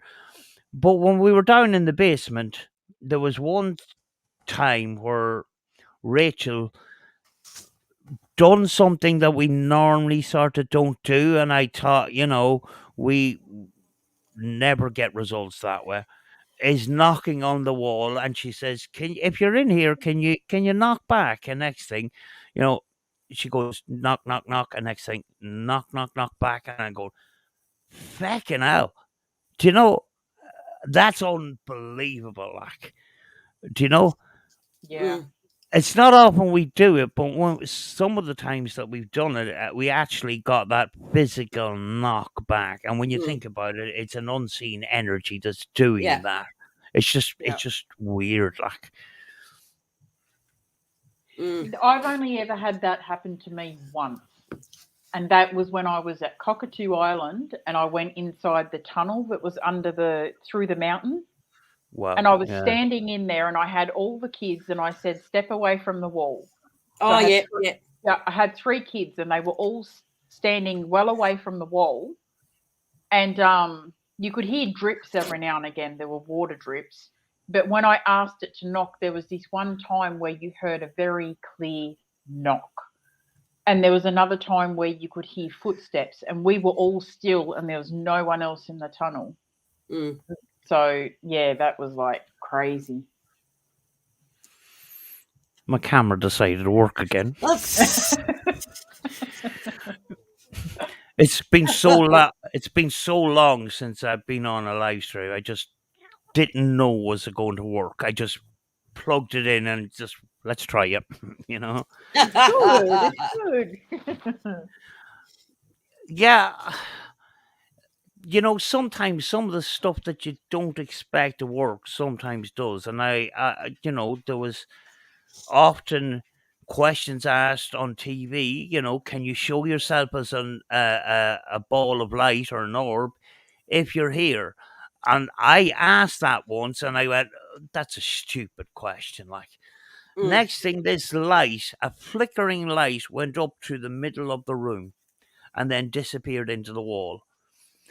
And it went up at speed and it just flickered the whole way up and went into the corner of the wall and just disappeared. Like, and I was thinking, wow, you know, when you get a reaction, you're getting a reaction to English language that you're Yep. speaking with something that's completely invisible. You know, when you think of it deep like that, it's amazing. Yeah. And unfortunately, you know, because of YouTube, Facebook, social media, and stuff, it's watered down to not be as important as it is. Yeah. Because every small little piece is actually very, very special. It's paranormal. Mm. You know, if it can be classed as paranormal, it's Mm. extremely special. But sometimes it's overlooked because it's not exciting enough for general viewing and stuff. But to us, it's exciting, you know? Yeah, that's the thing. I mean, like for us, if we had a knock-in response, or if we saw something like that, or seen a shadow or something like that, which you can fully determine is like a shadow figure or something like that, we get overly excited. I mean, I get up and I jump and I'm like, whoa, I get really excited. Whereas a lot of these people on YouTube, they have this stuff happen and they're just like, oh, and then they move on to the next thing. You know, it's just like, yeah, Mm. I don't know. I've I can only rem- really, yeah, I'll continue. I was just going to say, like, I can remember back in the days before I made stuff, before I had my channel, when I was watching, there was one person who caught something absolutely phenomenal in one of their videos, and it was a very clear shadow figure that moves through a room when they walk past. And they went on and they kept creating things to happen throughout their career, and I thought it's such a shame that there is that genuine content out there, that people have to create all this fake stuff Mm. to entertain. Yeah. There's a case in point of, you know, somebody like This camera's gone again. Proving Demons. I don't know if a lot of you heard of Proving Demons. Mm. Proving Demons, you know, he was renowned for getting great responses with ITC. Absolutely brilliant. And, you know, he was getting most of them on a very cheap radio, which I have one. I modified it with a handle and stuff like that. It was just a manual radio, and he was getting great stuff. But it gradually ended up to be going towards entertainment and stuff like that. And I think the Bone in the Wall sort of was a kind of a stunt to get there, kind of thing, a controversial event. Mm. And do you know, it's a shame that he didn't separate the facts from the entertainment. And I understand why he went on the entertainment route, Mm. because he's created a job for himself. He's created employment. You know, Yep. he's no longer out of work. He's created his own job through entertainment. But it's a pity that the fact and the fiction was not separated. Mm. Yeah. You know, and I do understand. Some people start up YouTube, hoping to make money, and it's an extremely hard thing to do. That's quite You hard. know, we're at the very, very low end of things, Mm. and to get up to your 100,000 subscribers and that, I don't see very many fact paranormal Mm. channels getting there, and that's the big problem with YouTube, because YouTube is actually an entertaining platform. Yeah. You know, Yeah. so I kind of understand the entertainment side of it, but and unfortunately, it's sort of it's done bad for the factual paranormal Yeah. itself. Yeah. Mm. I actually, one thing you touched on earlier, and I was talking to Jackie about this, I think within the last month or two, I said that changing the videos up a little bit might pique a bit of interest too. Like I said to Jackie, whenever it may be that, she comes down again or we get together and make some videos, it would be good to have her filming her video and me filming her as well, but for her, giving them another view of her and what she's doing and how she's reacting to things that happen. Mm. Because it's kind of giving them a view into Jackie and showing them what she's feeling instead of just seeing what she's seen, if that Mm. makes sense. So yeah. She's frozen. Oh, Sam, you're frozen again. Sam. Sam. Oh, there you are. You're there, Sam. Oh, Sam. She's That's still I've there. actually lost. You got I've lost. lost she keeps dropping. Yeah. signal. Yeah, losing your Yeah. signal. Typical Irish. You're coming in and out.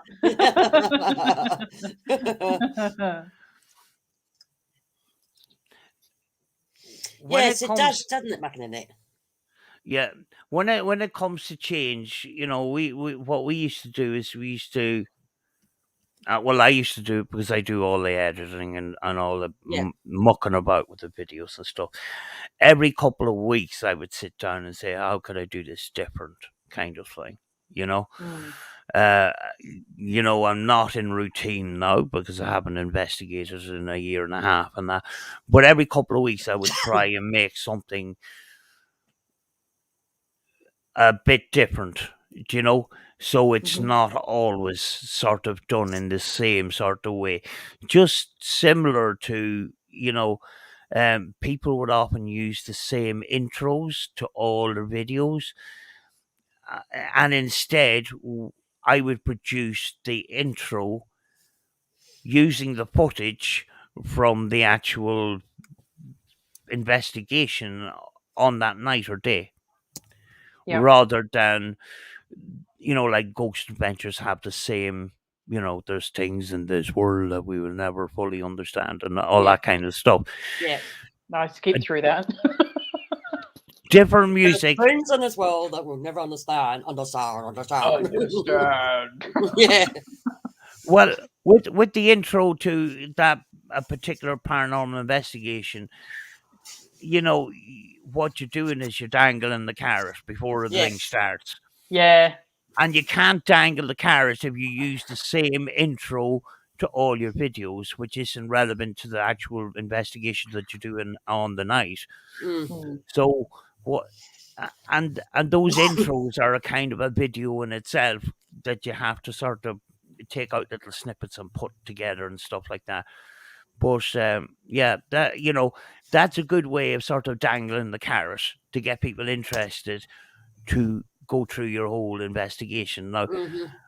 people have said, I've seen people doing videos on my videos, and very often they say,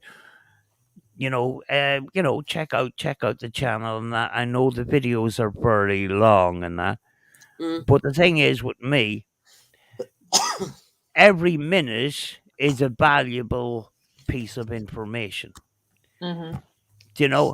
and if nothing happens for 20 minutes, a lot of people cut it out. I leave it in because there's a possibility that I missed something. So, very often, when it comes to a paranormal investigation, it just goes raw, you know, Yeah.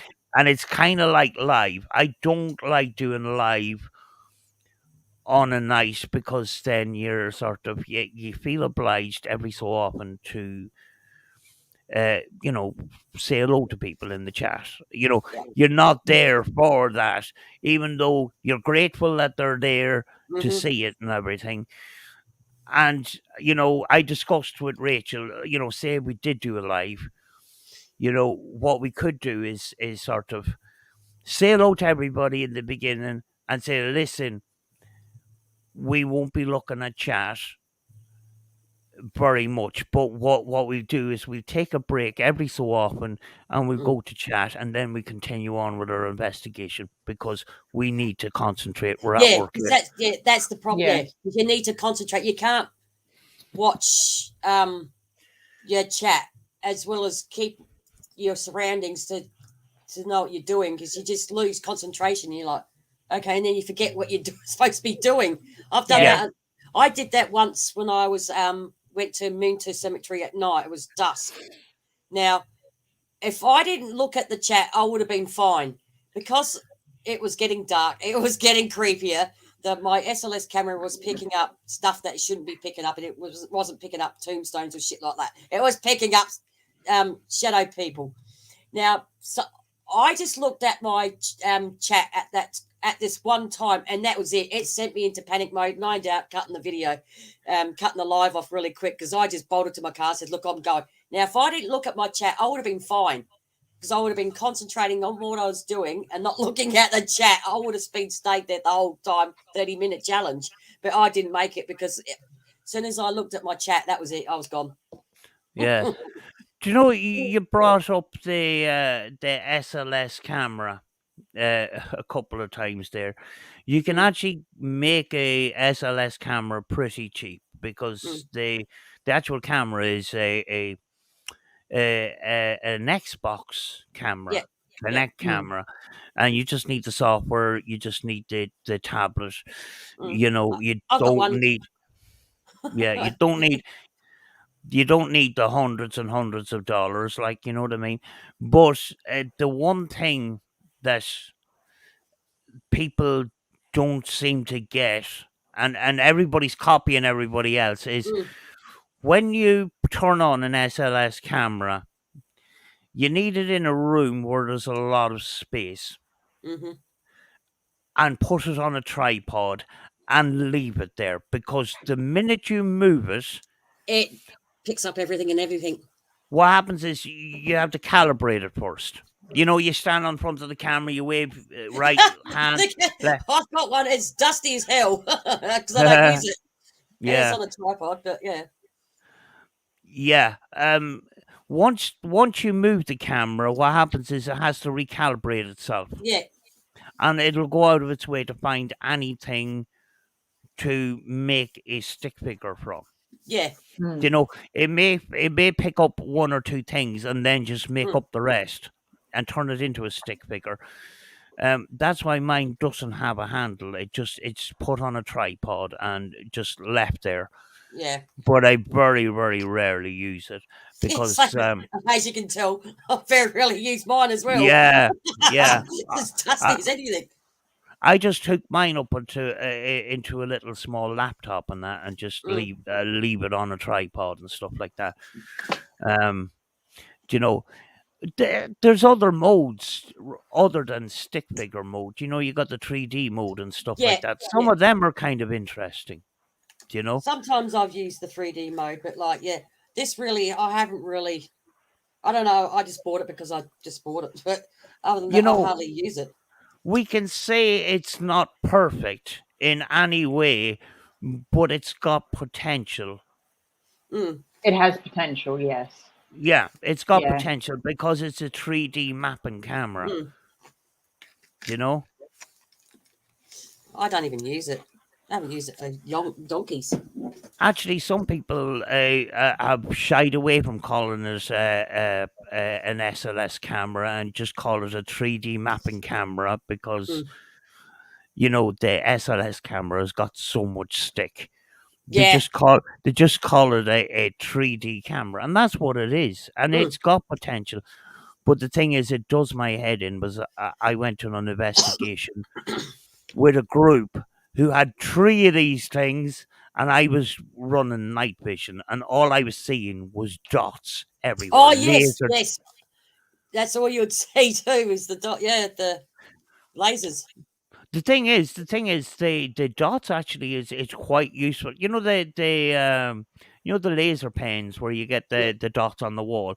Yeah. Actually, that would be a quite advanced version of it. You could have the camera running up against the wall with all the little dots, and you could record it of a night Mm. vision camera, and you've got all the dots without having to buy a laser pen. You know? Yeah. Yeah. Like I've only really used that about 3 or 4 times since I've had it. And I've like it's sat probably about a year under my table so far since I've had it. Yeah. I bought it and then I haven't really used it for ages. Like that's like my portal. I had that fixed. I had one of the pedals replaced in it, and it hasn't been used since. And that's been sitting there for nearly hardly use it. I buy them and don't use it. Yeah. The portal. When it comes to interfering with sound, I'm very what you have to remember is, you know, you're turning raw sound into something else, Mm. which you could be tampering with what is coming out, Mm. and you could be destroying your own evidence Mm. by too much reverb. A tiniest little bit will sharpen up that sound. But when it comes to noise gate, it's not great. Mm. We've heard people that are into the paranormal that are sound engineers, and you know the way they explain noise gate is basically the higher frequencies, the higher volumes comes through, the lower volumes don't. Yeah. Yeah. And very often you might get communication on that lower volume, and you've just lost it. Yeah. You know? Well, because I've got that one. Oh, the Right. lunchbox. Yeah, the lunchbox, and it's got like your pedals and all that on the side, but like it's got all your buttons up there. But I very rarely use it. It's got like the pedal. That's one pedal, and then the other pedal. I hardly use it because I had to get it to get them to fix it because it just stuffed up, and then I haven't used it since. And I paid $350 for that. So that's Australian dollars. So something like that, yeah. You can put together one of those with just buying guitar pedals. Yeah, You know. that's pretty well all it is. Probably would have cost me probably about $50 all up, if that, to make. Yeah. The most expensive part of it would be the amplifier itself. Yeah. You can still use it, but I would shy away from noise gate. I mean, like people say, well, I have a PSP7 and I have this radio and that radio that's very noisy. Get a quieter radio. Do you know what I mean? Yeah. Do you know, I've gone down that route. Sounds spectacular, sounds spooky. It's not the real sound. What happens is you're just manufacturing the sound, and it just sounds. See, people, like Steve Huff has affected the whole of the ITC world because of the portal and stuff like that, and then Yeah. people automatically think that spur communication has to sound like that. Mm. But Actually, that's not. I nearly bought one of his bloody portals off him, but until I saw the price. Oh, God. A deluxe one was like 900 Australian dollars. I nearly died. I went, nah, I'm not paying that price for them. No way. There was somebody that wanted to buy a portal and then wanted to buy a Panasonic DR60 recorder and that. And I did manage to convince them to save their money and buy other things rather than these recorders that are only. There's one person at the moment that's trying to figure out why the DR60 is producing the EVPs that it does. The problem with it is that the frame rate or the bit rate is so bad that sometimes the EVPs come out and they're illegible. That you can't hear them properly, and that. There's other things that you can get. And as far as these portals and stuff, to me, it's a 7-8 year scam. In all honesty, Steve done very, very good work before he started messing around with guitar pedals. Guitar pedals are suited for guitars. They're not suited for vocals. They're not designed for that. And I did fall for it for a while, and I had the fancy lights and all the rest of it. No, I just rather have the crisp, the raw sound from the radio. And if the spur box is too noisy, don't use it. Use something else. There's other items. There's other things out there. And sometimes I use manual radios now. So put them through a noise gate. I've a box of pedals under my bed. I spent a fortune, and it's Steve Huff's fault. I bought it. People are saying that there's flaws. Yeah. I'm the type of person, I'm not going to take your word for it, though. I need to try it out. So I ended up spending the money to prove that they were right. And, now I've got a box full of pedals, and I don't play the guitar. You sure, Sam?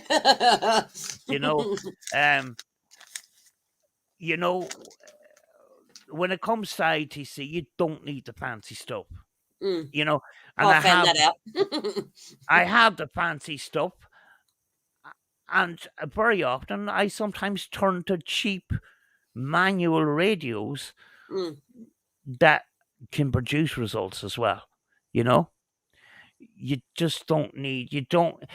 A lot of people actually can't. A lot of people have come to me say, "Listen, I can't afford a PSP7. What else can I buy?" Yes, there's hacked radios and stuff like that. But if you cannot even hack a radio or whatever, some of these little radios, if you get a bit of practice in, you talk about 12 English pounds. It's not very much at all. Do you know? 30. It's probably about 30, maybe 30, $25, $30 Australian. And what I do is I hold the radio and I just put my thumb on it like that and move it over and back with my thumb. Each radio takes a bit of practice. It just takes a bit of practice because some of the setup of the stations are very close together. Some of them are wider apart, and that it's like trying to learning to drive a car, how to use the clutch, how much pressure to put on the clutch. Yeah. That's the way the sort of different radios work. Yeah. They just act differently, and just with a little bit of practice, I know people don't like. With a hacked radio, you turn it on, you press a scan, and you don't have to do anything. And that's great. You can Yeah. concentrate on asking the questions and stuff like that. But if you're desperate, Mm. some of these manual radios, they're Yeah, it's still doing they're the a job. Yeah. they're a good starting point Mm. as well. And you don't feel like you got ripped off because it's Mm. just a radio. You can still use it as a radio. Mm. Yeah. Because I just bought them because I just wanted to buy them because everyone else was buying them. So I was like following the trend. Oh, gotta get a PSP7. Like I got that, and then I thought, oh, I don't like it. Then I got the S box. Like I gotta have this and I gotta have that because that person's got it. Yeah. And it's, yeah, you get sucked in all the time. But yeah, I've done it the same. I Mm. fell into the S box Mm. thing too. It was supposed to be the best thing since Best thing sliced out. bread. Yeah. Oh yeah. You get it and you think, oh. Yeah. I mean, like they promised updates, updated software, so you can customize your box. Hmm. We waited year after year and after year, and it never came. And they just ignore your comments. Yeah. Say, well, you promised us this, you promised us that, you Yeah. didn't deliver. Yeah. They just You give you know, money and they say, see you later. actually, those S boxes are very suspiciously similar to some eBay radios I've seen recently and over the last couple of months. See, Just I swear by my S. I'd rather use my S box than use the PSP7. Now, my PSP7 was the first equipment I ever bought, and I thought this was the bee's knees, the PSP7. But then I was thinking because I had to put an external bloody speaker on it. It's like, oh, this is really starting to really piss me off. Like putting external speaker because you couldn't hear it, and then it did this, and that, and I thought, and then when the S boxes come out, I thought, oh, bargain! And it's got an external speaker. It's really loud, and I swear, but I'd rather use my S box against my PSP7 any day. Because I bought don't the like any PS. of them. Well, I bought the PSP 11. I bought the PSP 11 at one stage. So did I. And I sold that within a week because it was the most crappiest thing I've ever come across. That was my first. That was my first Spirit box. This time around the 90s. Ooh, your first mistake, you mean? Yeah, I hated the PSP 11. It was horrible. Well, I thought the PSP 11 was going to be better. So did I. It was going to be the GTI of the PSP 7. Yeah. Because it said, they've got two PSP 7s inside it and all the rest of it. But it sounded completely different. Now, I did discover a hack for it, but it's not very good. It quietens it down a little bit, but it's still really, really noisy. Mm. And the origins of the PSP 7, Gary Galka came out with the PSP 7. Now, the original one didn't have this static. And I can't remember. It was a psychic investigator who's on TV a lot. Got together with him and says, we need to put static in here. We need to because static is the thing that provides the communication, the proper frequencies and stuff, which he didn't know what he was doing. So they added this artificial static. And now Gary Galka is making products to take that static away. And I cannot understand why not just go back to the original one instead of this mucking about where you buy the PSP7 and then you have to buy this and that. And, there is people out there that can actually remove the artificial noise from the PSP7, and that would be the best way around it. But they're mass produced with really, really, really bad plastics. You know, if they were an ordinary radio, would you go into a shop and buy that radio? It's like something you would get in a bargain store, to be Yeah, honest with you. yeah, And you're talking about 79.99, £80 and up for a radio that's made from really, really bad plastic. yeah. And only lasts a couple of And years. truly. Yeah. You know? Yeah, I had to run off for a minute. My neck is like really bad today. Every time it rains, my pain levels go through the roof. And the same with temperature when it gets cold and that. The cold, oh my God, it gets into your bones and everything and you ache. That's why I Yeah. keep moving around. We're all crocked. Yep. We're She's falling just, apart. she's just an old bag. Sticky tape. Take myself back together. Yeah, we're like old Holdens with bad shocks. Yep, exactly. They find it very hard to start in the morning. Oh, do you know what made me feel really old?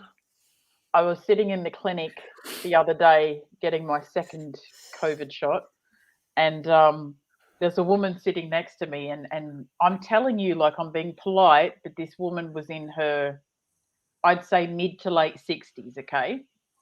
And she's sitting there and she goes, "Is this your first or second?" She's talking to me. She goes, "Oh yeah, you know, I've got bad knees.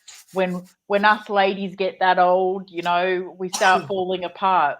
And it took me a minute, and I'm like, "Is she referring to me being no? Are we on the same level here? Do I look that old?" Oh, it was shocking. That's like when I went shopping today. There's this oldish lady, and she was looking at some biscuits. That was it. And I went, "Oh, excuse me, I need to grab next to her." And she goes, "Oh, I got it," because we have to still wear masks, and she had glasses on.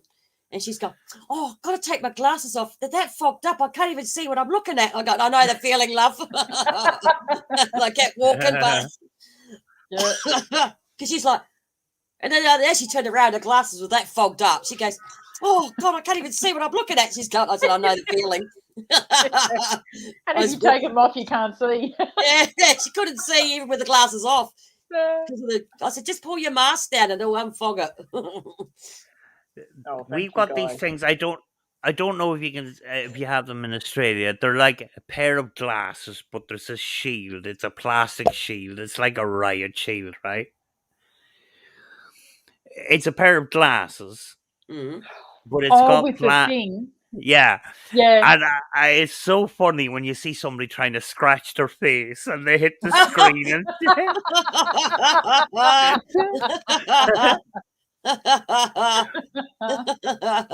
that would be funny. Mm. Because I'm sitting there sometimes like because the mask, because if I wear it too long, I have panic attacks. So I sort of like walk around and pull it down when I'm in the middle of shopping, because I pull it down and just walk around and pull it back up, because they're just too much. Yeah, they are suffocating. Yeah. But I get number 2 tomorrow, guys. Yeah. Jack, you have her second. I don't discuss my medical stuff at all. That's okay. That's okay. You know, it's like the COVID jab has given us the right to ask people about their medical stuff, because somebody asked me, "Have you had your jab?" Well, I says, my age group has been vaccinated now. I left it at that. And my friend says, you should be a politician, you know. I says, that was a perfect answer. You weren't being rude, but you didn't give him an answer at the same time, you know. Because I says, sorry. Well, I says, you know, I wasn't going to give him a direct answer because that's a personal question. Yeah. Everyone's got their own opinion. Yeah. Yeah. Do you know? So I don't answer people that ask me, "Did I get my jab?" Do you know? I probably think up of something stupid. I says, well, do you want to tell me about the last time you went to the doctor? Do you know what I mean? It's right though. You just had something fly across your screen then, Sam. But it is right. I would. I mean, apart from my close family members, I wouldn't ask anyone whether they've had the jab or not. But even if I did, and you say no, I'm not immunised, I don't hold that against anyone. Like, there's been people that have come in here and they've said, there are some of us that can't because we're allergic to it. And I'm like, well, that's okay. That's even more reason for us that, will or can to be, so that we can help to protect the ones that can't have it as well, But anyway. We have to be careful. We have to be careful because there is a clamp down. I know. I heard about that. Yeah. I heard about that. So. Any negative talk about it? David, it better not have moved. My dog better not have moved. We're not talking about we're not talking about Coco 19. Coco. We're talking about paranormal topics.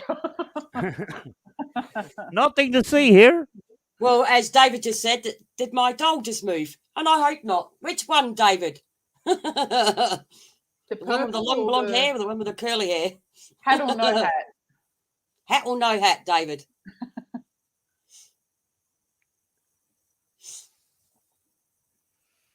She better not have moved. No, she hasn't moved because the K2 hasn't even gone off once. Jackie, I have a confession to make. Well, you just say it right now, Sam. Do you remember a couple of months ago there was a troll that came on your channel? Talking about pretending not to know anything about the paranormal and asking Was it this ghosts.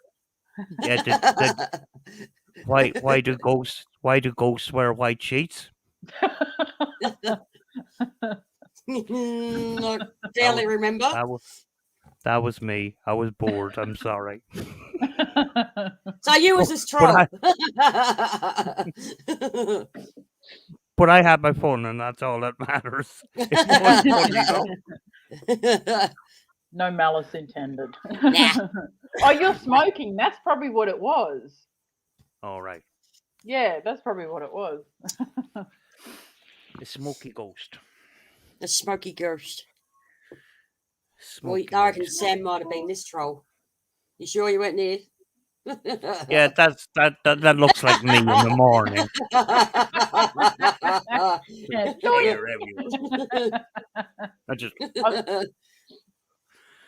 I've still got that other one I've got to send off too.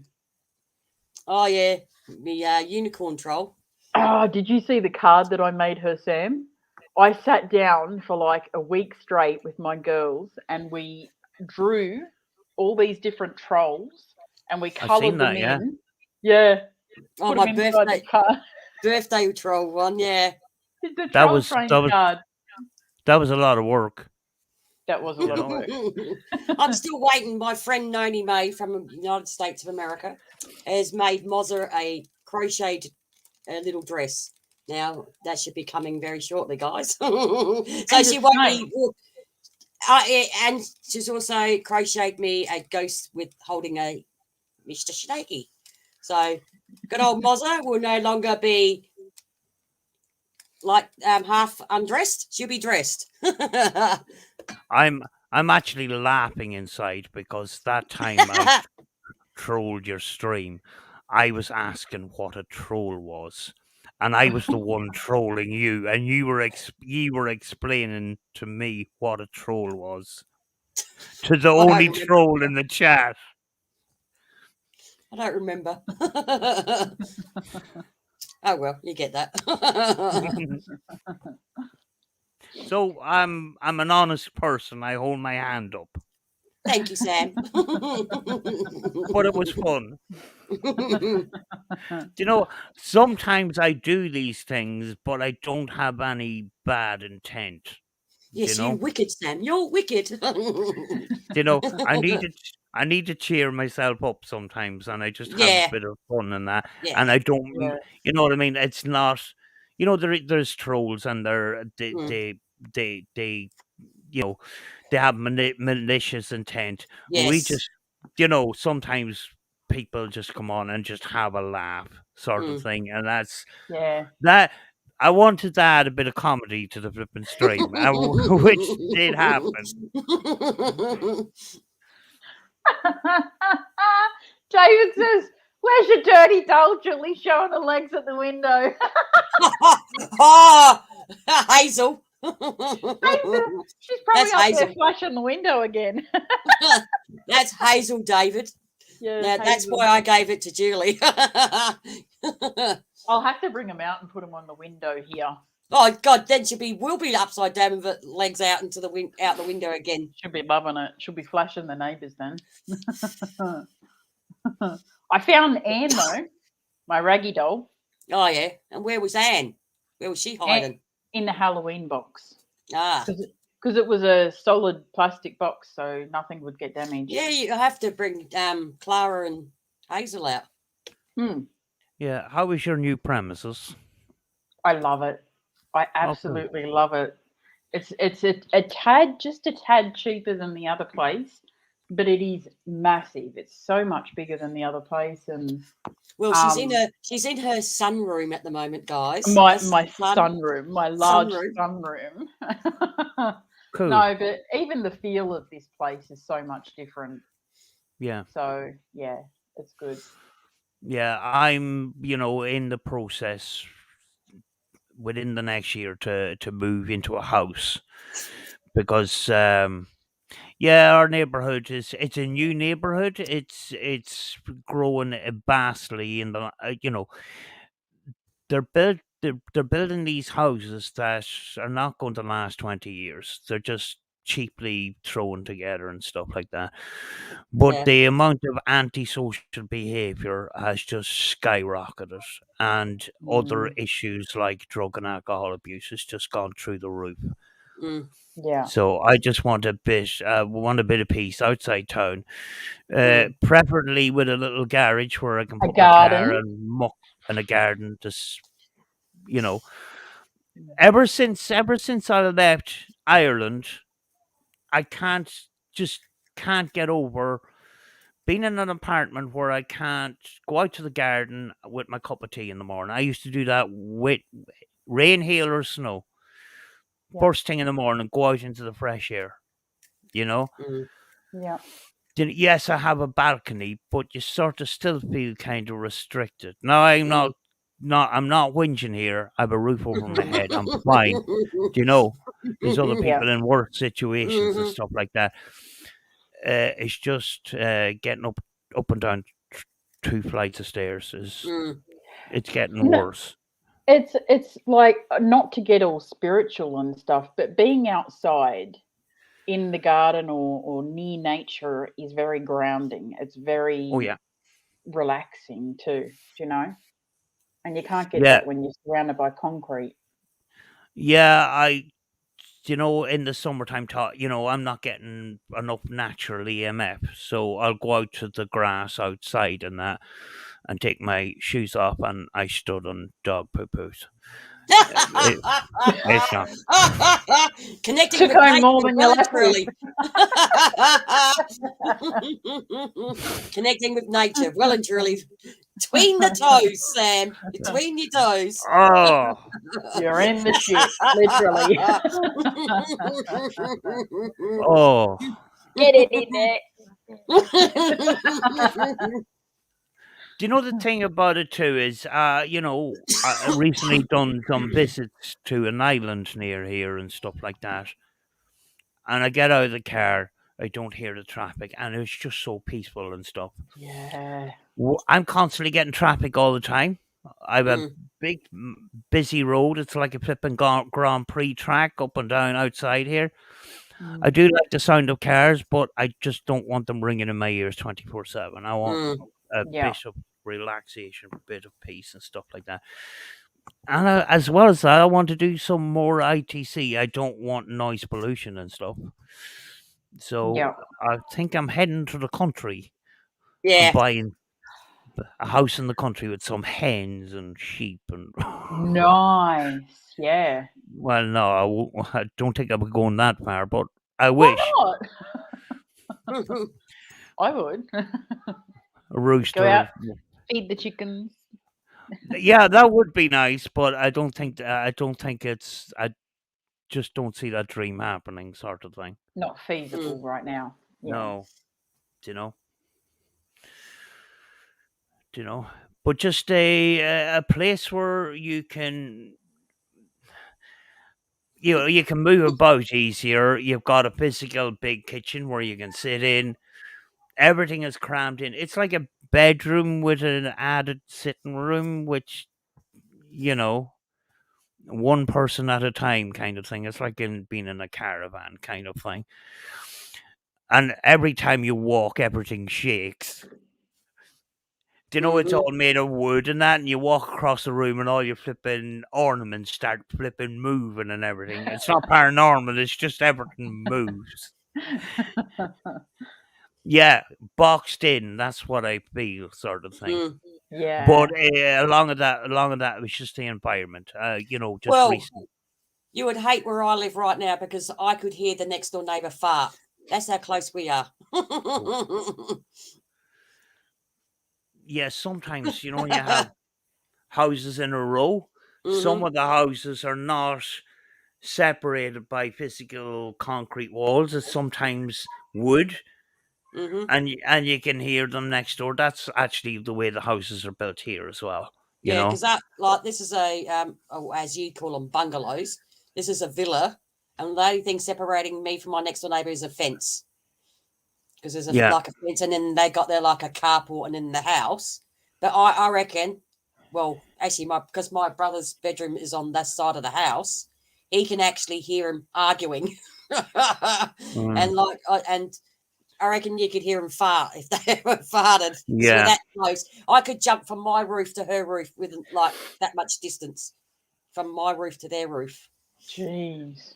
That's what it is like next door because, but this side of me, we got a big gap from house to house. It's like my house and then there's a fence and then he's got like a driveway and then it's his house. And that's a big gap. But the people at the back of me, like, so I've only got a really tiny backyard. They call them villa yards, courtyards, and then it's the next person's house at the back because we're that close in this area, like a what do you call them? A homestead area, and the houses are that close to each other. Where when I was younger, and where I lived, the houses were that far apart, we could put probably 2 more houses in the backyard. Yeah. Like here. Yeah, like where Julie lives. The dream is actually, have the house, even if it's a small house, doesn't matter, a house is a house. And then, have a garden, but have a wooden studio outside, like a summer house kind of thing. Yeah. Where you can do your paranormal stuff and stuff like that. It just that extra bit of space in that, and some place to sit out in the summertime, and a desk, and some electricity, and some place to work separate from the house, kind of thing. Yeah. Because I have a lot of camera equipment and bits and pieces like that, and if you're doing experiments with electronics and stuff like that, you have a workshop to sort of work with, or something like that, possibly a garage where you can muck around your car and you don't have to worry about it being raining. I have 2 racing seats to put in my car, and they're still sitting in the back of my car because it's been pouring rain. I can't get them done, That's the problem. Yeah, rain, bloody weather.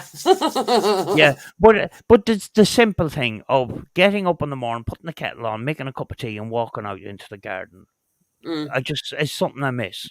Yeah, see, that's something I take for granted every morning because I just walk out my bedroom, go down the kitchen, put the kettle on, and I can just pull the sliding door, and I'm in my backyard. No steps. That'd be cool. It's just something people take for granted, but I miss it. I miss it a lot. But we've had, over the last couple of weeks, we've had some really awful stuff happen here, you Yeah. know, and we're talking about deaths from drugs. You know, Yeah.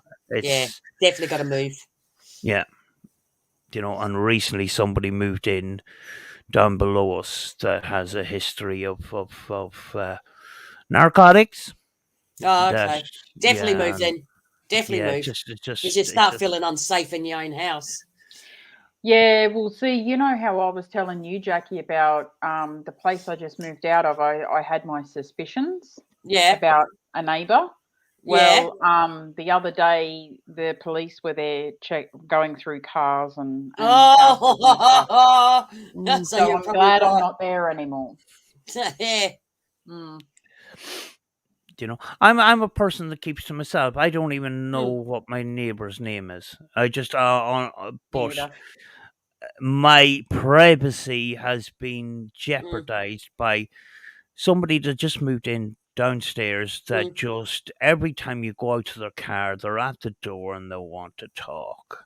mm-hmm. And the Mm. guy has a bad history, and I just, you know, it comes to a stage now where you're trying to sneak out to your car, Yeah.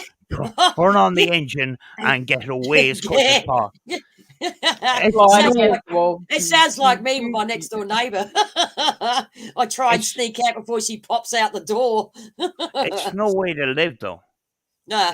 It's not, you know, you just if you're out in the countryside and there's no houses around Mm, you, you're not, you know, nobody. You don't have police coming into the area every mm, 20 minutes, ambulances, fire brigades, you know, and these antisocial behavior stuff. The hall out there, it's a new house, it's a new building. It's only about 4 or 5 years old. It's destroyed out there. mm, They people don't lock the door when they go out and that, and you got free range children coming in and wrecking the place. mm. You That's what know, I'm very amazed because my next door neighbour, he passed away.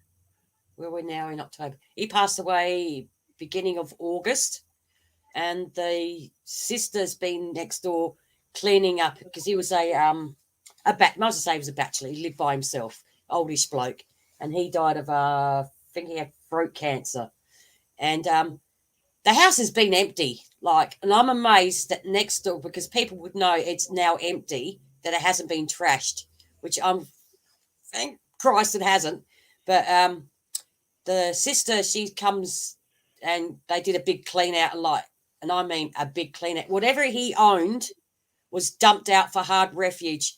Now he had a TV, it was a 65-inch color TV dumped outside. Now I thought it was broken, but this bloke that come around the corner who sort of like chatted to him every now and then saw the TV. I seen it beforehand because I was taking Roxy for a walk, and I just thought, oh yeah, it's broken because it's out for the to be dumped from the rubbish to come and collect it and get rid of it. And he come around, he had a look, he went and plugged it into their power socket, and the bloody thing worked. Nothing wrong with it. jeez. 65-inch color TV. Nothing You're wrong with it. crazy. I would have Nothing been wrong with they taking just that dumped. thing. Yeah, they just dumped. So I didn't know. I thought it was just broken because all whatever he owned was just dumped out. The family didn't want nothing that he had, so everything was dumped out the front for the truck to come along and crush it, like to chuck it away and crush it. So this big TV, and I thought, oh yeah, that must be broken if they're dumping it out the front. But nah, this guy walked off with. He took the big 65-inch, a one must have been like a 48-centimeter TV, and one might have been about, well, probably about so big. It was a bit bigger. But he walked out. He went home with 3 TVs. There was nothing wrong with them. They were just dumped outside. Now I'm Was that amazed at the. was that the guy that had the new car that Yeah, was sitting yeah, in the yeah, driveway? Yeah. yeah. Because the brother-in-law took his car, and he come past one day to check the house because he had a big a skip bin to take all the rubbish, like they put it in a big bin. And he come past in the car, and he drove off like there was no tomorrow. And I'm going, oh, if Frank was alive, he would be cursing because he treated that car like a baby. It's his brand new That car. That's what I feel about the car that I have now. Every time I get into it and that, I'm kind of sitting there because the guy that owned the car before, Mm, the reason I have the car is because the previous owner died and that, and I'm mm. sitting there and I said, I promise I'll take care of your Yeah. car. Don't worry. You don't feel like you own it. You're kind of imagining that this guy is looking down at you. Don't you dare do that to this car. You know, Yeah. this kind of thing. And I'm thinking, I'm changing the seats. I know, will he be pissed? You know? I can Yeah, I imagine did. though. You need Yeah. to get your own place, Sam. Yeah. Yeah. Yeah. Yeah. I mean, like a bit of peace and quiet and just Mm, green grass, mm. simple, just the simple things. And wouldn't the Yep. rent be a lot cheaper out in the woods than Yeah. being in the burbs? Yeah. Mm, Yeah, it's a little bit outside the city. Once mm, you go towards the city, you're talking about a lot more money. mm. Thing is too, we have housing associations where you get a place, right? Yep. If you're a single person, you get a 1 bedroom flat and that is it with those. So, Yeah. we sort of would have to go sort of private to get anything a Yep. bit Yep. bigger sort of thing. Unless you do a swap. And but then I think the swap has to be approved by the housing association. I Yep. think. Yes, Like they But here in do. Australia. Yeah. yeah, We we're have sort of that in looking. Australia. We're looking down a couple of different avenues.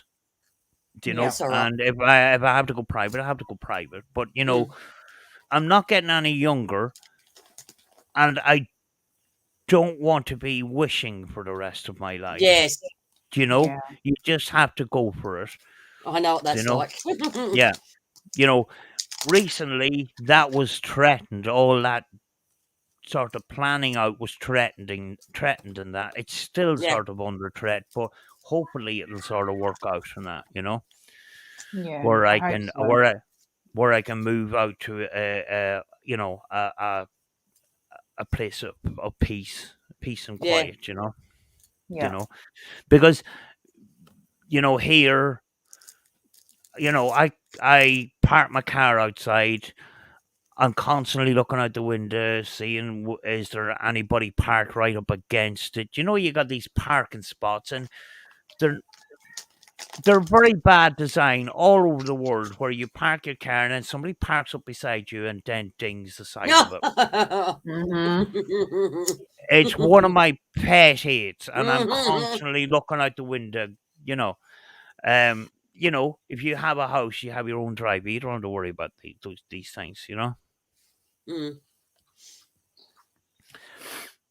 I have to admit, I this is going back a couple of months ago now, but I was at the supermarket and I had the kids with me, and Xavier's like, "I'll stay in the car, Mum," and I said, "Okay."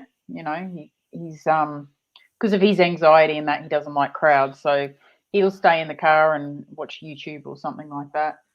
And I came out of the shops and he goes, "Mum, that woman that was next to us in that car, she opened her door and it hit your car door." And I looked and there was like a little ding there, and he goes, "Don't worry, Mum. I told her off for it." He told her off and gave her the bird. Oh God. Didn't That tell that him is to chastise him. I would have done it if I was there. Yeah, and those little dings, you can't take them out. They're Mm. so small and tiny, you can't just pull them out.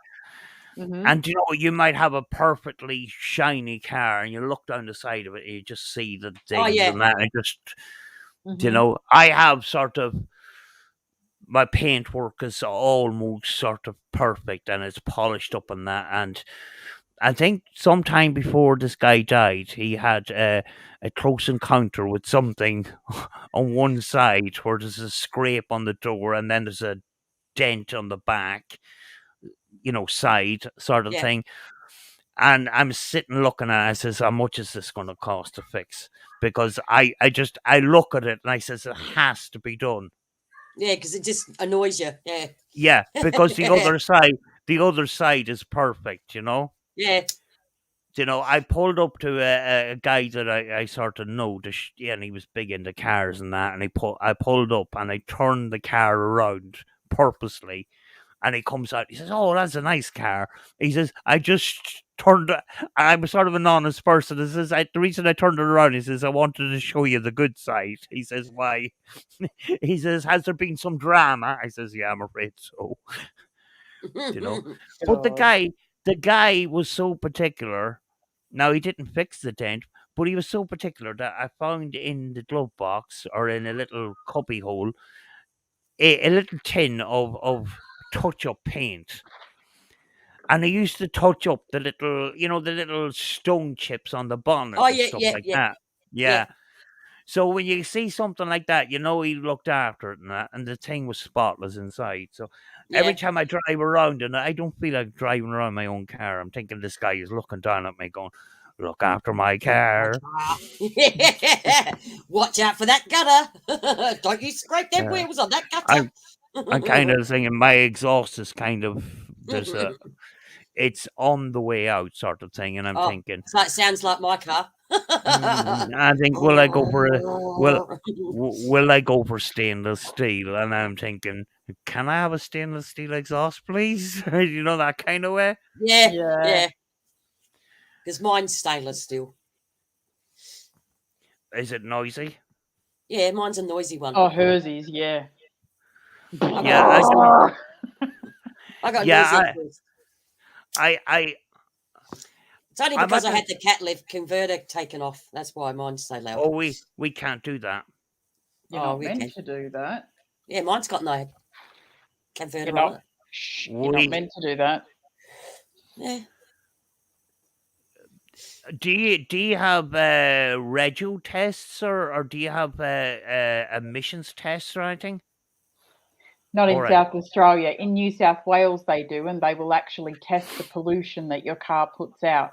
And if it puts out too much pollution, they won't pass it for rego. Yeah, Oh well. we Oh well.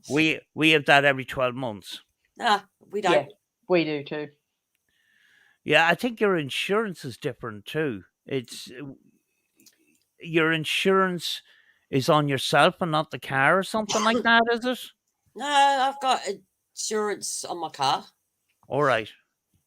My car's fully insured, so if it got stolen, I replace value. Oh, car.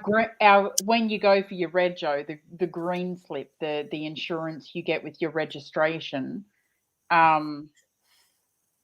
yeah, it's a tricky area. Oh, it's But if got you want, third party insurance on the yeah, registration. if Yeah.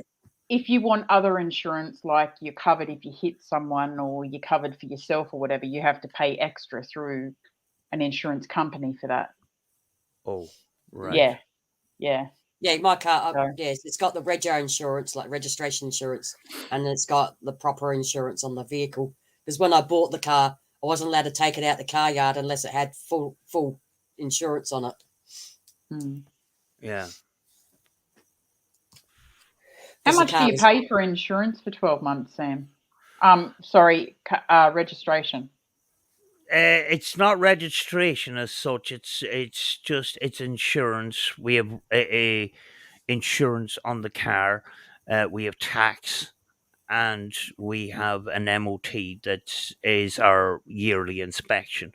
Now, the insurance depends sometimes on the power of the vehicle and Yep. whether it's same it, here. it's Yeah. it's also governed whether it's diesel or petrol, Mhm. and more power, and then age comes into it as well. So, I was insured before in Ireland, and I wasn't driving for a couple of years, and I had to start again, Mm. and I had to pay £1,200 to get my insurance for the first year, even though I was in my late 40s. Mm. That's Damn. pretty high. It's down now to about 500, Okay. but originally it was just third party. Now it's fully comprehensive insurance, which key cover, breakdown cover, all that kind of stuff for 500 quid. and I think it's still a bit expensive, you know. Hmm. But you have to legally disclose modifications or anything like that. Yeah, I had to. Yeah. Because I bought my car brand spanking new, and it was like a standard vehicle when I bought it. So when I got put alloy mags on it, and I put a sports system on it with my Love Heart extension exhaust, I had to disclose that in my insurance Yeah, because it's been modified, like it wasn't stock. Because when I bought it, the car was just standard. It just had normal alloy, just had normal rims on it, like your normal standard rims. standard. Yeah, Yeah, it just had standard rims on it, and it just had a standard exhaust on it, like a real quiet exhaust that you couldn't even hear the car because it was brand spanking new when I bought it. So I had 9 kilometers when I bought it. And I said to the guy, I said, when this car comes back for a service, it won't look like that when it comes back because it will have mags on it and it will have a sports system on it. Because all my cars have always been loud. And mighty car mods. yeah, and I had to, as soon as I had to go and because when I had to insure it before it left the car yard, I told the insurance company it's standard at the moment because it's a brand spanking new car.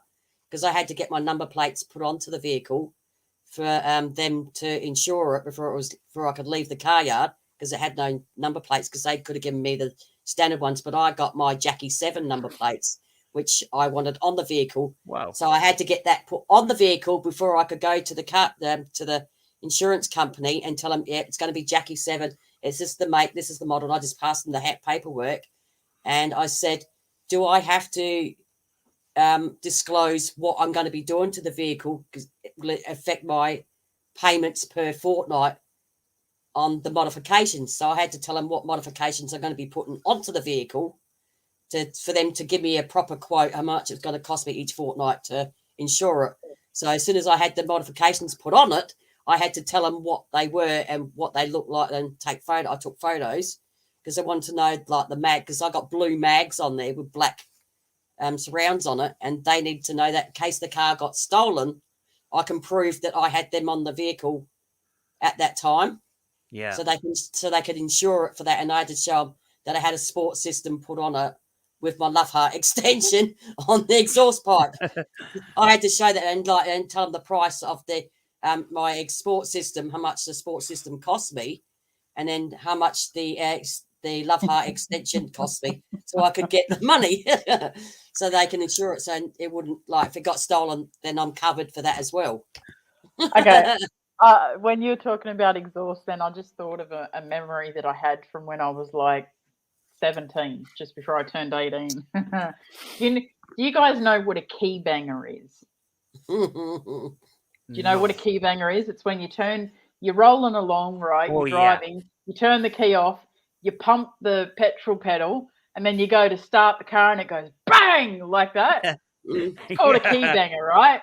So Yeah. the young fellas, like when we used to go out and hang out and stuff like that, there was one of the young fellas who's driving up the main street past us, all of us. And he's doing a key banger, and it went bang, and he's driving away up the road. Brrr, his exhaust was left on the road.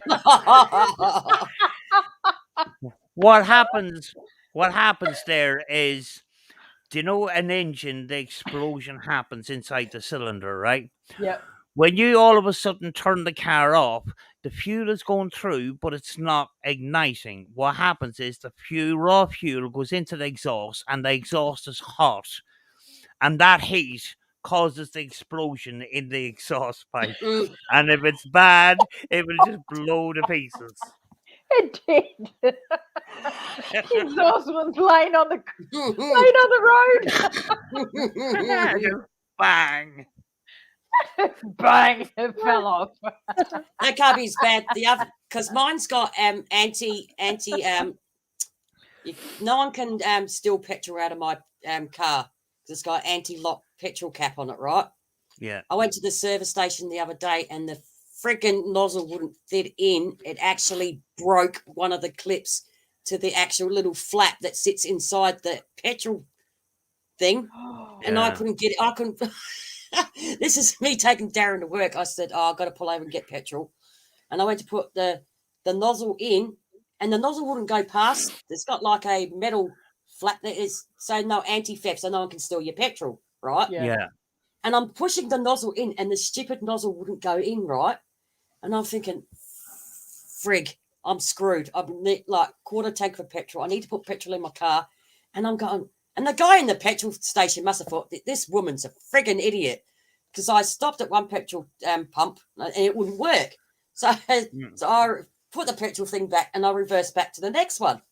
And go, the hell, it's still not working. And I'm looking and I'm thinking, what the hell's going on here? So I thought, oh shit, I remembered. I've got a funnel that you get with the car.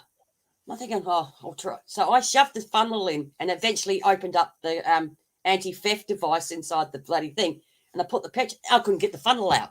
So my funnel was stuck in there. So Darren had to actually, and he ended up, one of the things snapped in it. And so now it won't open properly. So when I go to the petrol, I've got to actually put it in an angle and force it in now, as it won't work.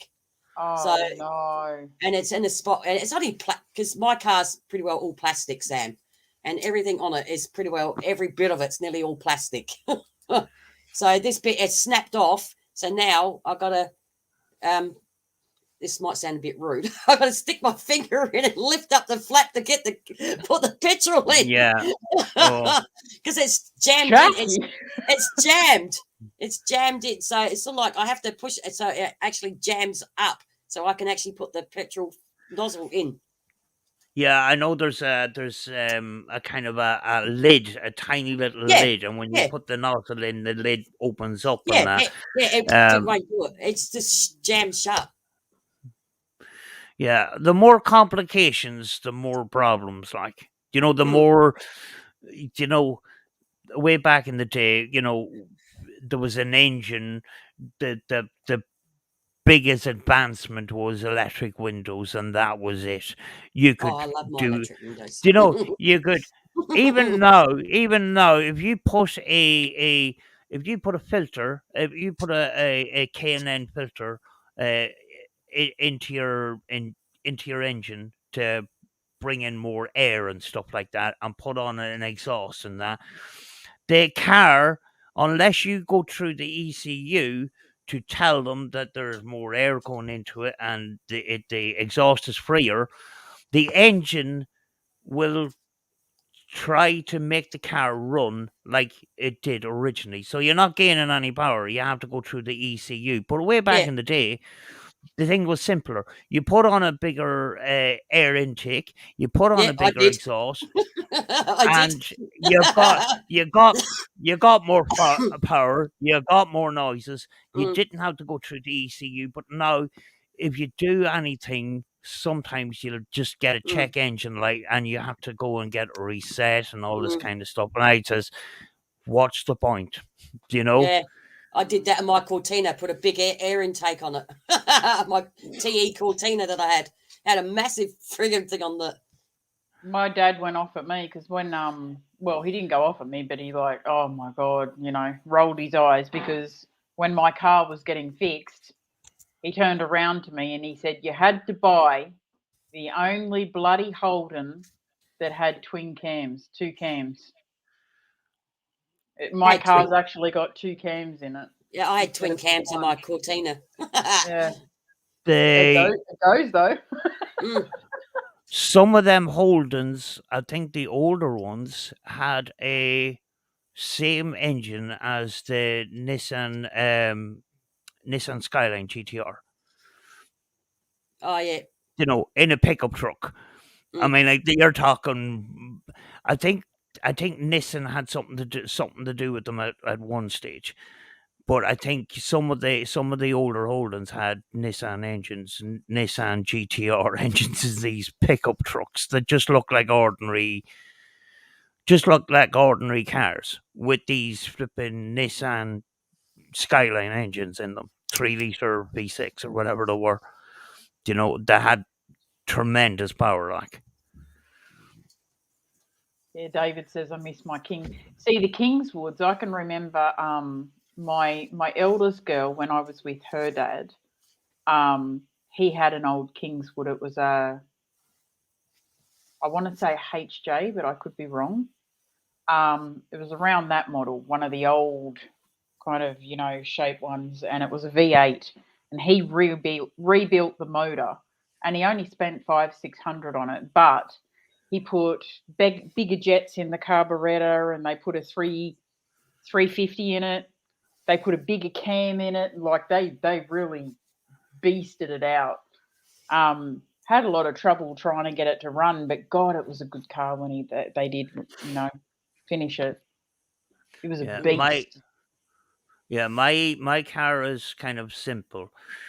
It's a Skoda Fabia, which is part of the Volkswagen Group. It's basically Yeah, built on the Scalias. Polo estate.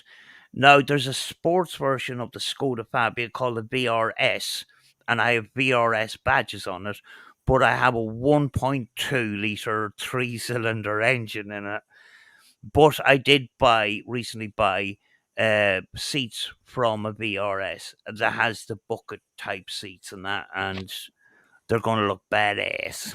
Yeah. You know, Bucket know. seats, like they can be a little bit uncomfortable when you first sit in them, but they're quite good. The standard seats were the cushioning in them is very, very thin, and when I did put the seats in the back because they're easy changed, and there was that extra cushioning in it that your actually head rubs off the roof. But it's got more. It is sports seats, but it's not the Yeah. racing seats. It's Yeah. it's and one of the other reasons, apart from looks on the inside, was that the standard Volkswagen seats just kept hurting my back. Every 20 minutes, I have to stop for a bag and get out and stretch Yeah. my back and stuff like Yeah. that.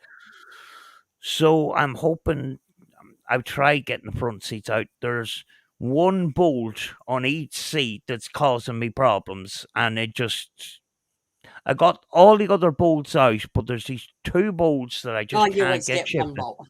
You always get that one. Always get the one. Yeah. Yeah. So yeah, and I'm still driving around with the seats still in the back of the car, adding extra weight and stuff like that. Yeah.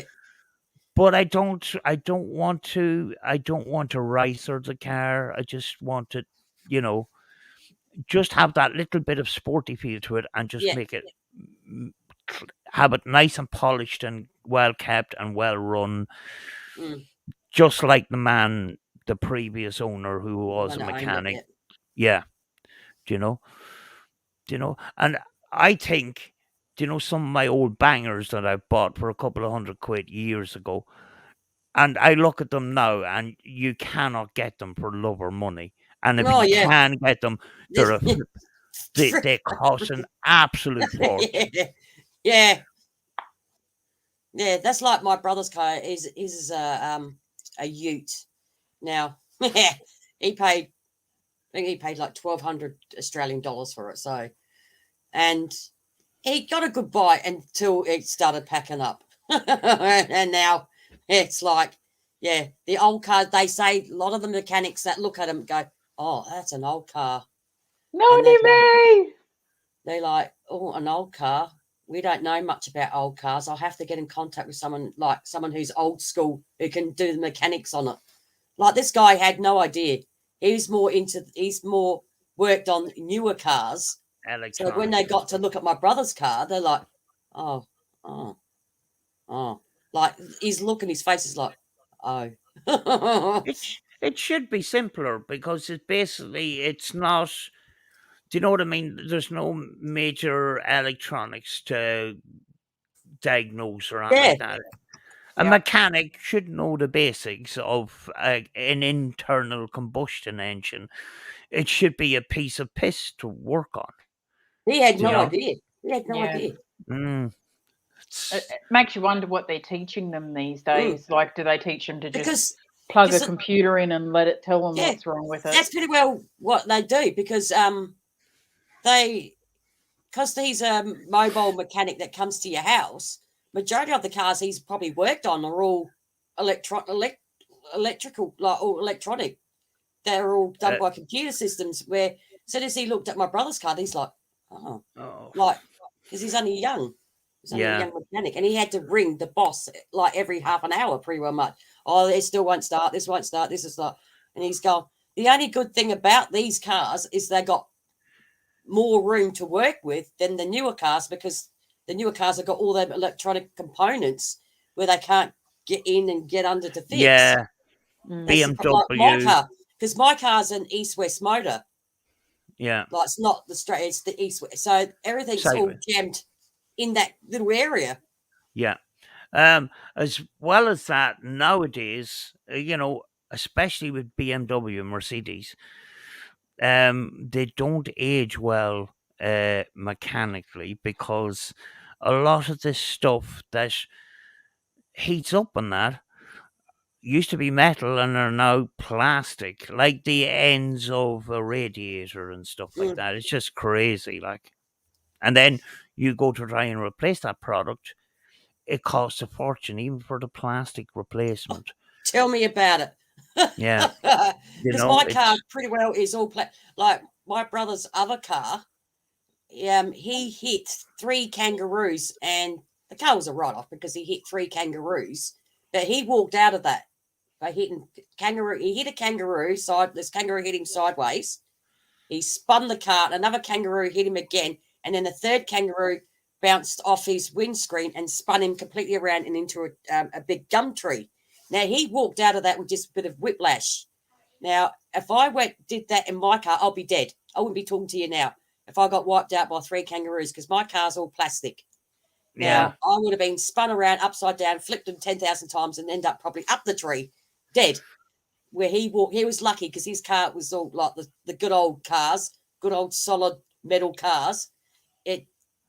His car was a write-off because he freaked big ruse hit the car, and he walked out of it. Where if I wouldn't have walked out of it, I would have been dead. gee. Imagine hitting 3 different kangaroos, Yeah, And in a kangaroo. tree. one go. Because the Yeah. kangaroos, he could see him coming because he was like where we live, like where he lived was further down south of Adelaide, and he was driving along, and he could see him coming across he was doing 90 kilometers an hour, and Yeah, he could see the kangaroos coming across the paddock, and all of a sudden one just come out of nowhere, hit him sideways, so it got his driver's side door and just the back panel, and that's Shit. like made. And then the second one bounced and hit his guard, and then the third one come and bounced, and as he was getting spun Gee. by the second kangaroo, the third one actually smashed into his windscreen, and then they completely spun him around and gave him a 180 spin and straight into a gum tree.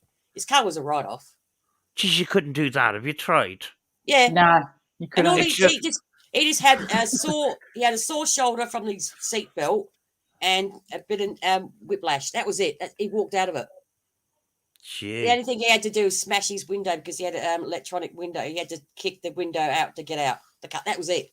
He was fine. gee. Yeah, they can be huge. You remember on the news, Yeah, the fella big that red. was It was a the big fella red. that punched the kangaroo. It was as tall as him. It was huge. Yeah, And these over were- 6, over And 6 these were foot, yeah, nearly Yeah. 7 feet. and these were 3 kangaroos that hit his car. Because they balance on their tail and they stand up on their tippy toes to make themselves taller, and then they balance on their tail and bring their bottom legs up, and they'll rip your guts out. Yeah, apparently they're just pure muscle, like. Yes, They are. And these were like, yeah, he got spun by 3 kangaroos. Gee. Jeez. It was lucky, like when the ambulance came, they said lucky he had an older car because it being all metals, it actually helped him survive because it just spun him and he smashed straight into a tree. Saved his life. Yeah, if it was me, Yeah. I would have been dead because my car's all plastic. I was in a cemetery once and I reversed back and nearly ripped out the back end of my car because I reversed into a concrete surround of a tombstone of a grave. Nearly ripped the back end of my car off because it's plastic. Gee.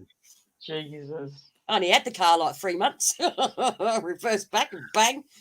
Mum's going, what was that? I said, I think I've just ripped the back end of my car off. And I bet you the plastic parts are more expensive than the metal ones for It some would have flipping cost reason. me to replace my back bumper because I had a big, massive scratch about so long, and it dented it in the underneath part. It was $500 and something to fix for plastic. Crazy. Just they had to match the paint back up. You know what I think is ridiculous, right? My car, it's an '05 model, right? So now it's like 16 years old. It's getting on, right? But ever since like Holden has closed down over here now, so Yeah. my fuel door stays open now because there's a little spring in the release that's broken off that's near the fuel cap door. So the mechanic has rang up for me. They don't sell them anymore, Holden. So the only place that you can get them is either from a wreckers or rig something up yourself. Yeah.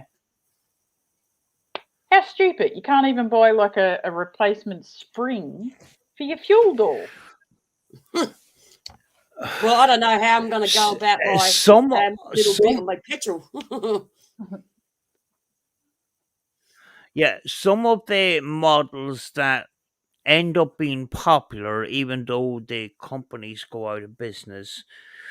Over here, what happens is aftermarket products, which are, say a front wing gets damaged or whatever, you can buy an original wing from the company, or you can buy a wing made by a different company, and the metal might not be as good, but it will fit, or scrapyard, you know. Um, but if it comes to an ordinary run of the mill car and that company goes out of business, sometimes it's supply and demand. Do you know? That's the way. Yeah. That's the way it works here. But you know, for sometimes for the simple little tiny little springs and stuff like that, very very hard to get something. Maybe try the scrapyard. You know, Yeah. junkyard. You know, they mightn't charge you that much for it. You know. Well, we have some places that you can actually you pay like a gold coin donation. You can go in there and take your own parts off the car yourself and just pay for the parts when you pick grab the parts for your car that you want. You don't actually have a wrecker take them all off. You just go into a part like a wrecker's and you pick, like, say I wanted a wiper blade because mine's all in one, and I see a car like mine, I say, okay, I'm going to take that off. I just take that off, and then they don't charge you that extra bit for having that person take it off. Yeah, you pull it. We have it. It's called you pull it. What happens here now is a car comes in, like my last 3 cars, which have just gone.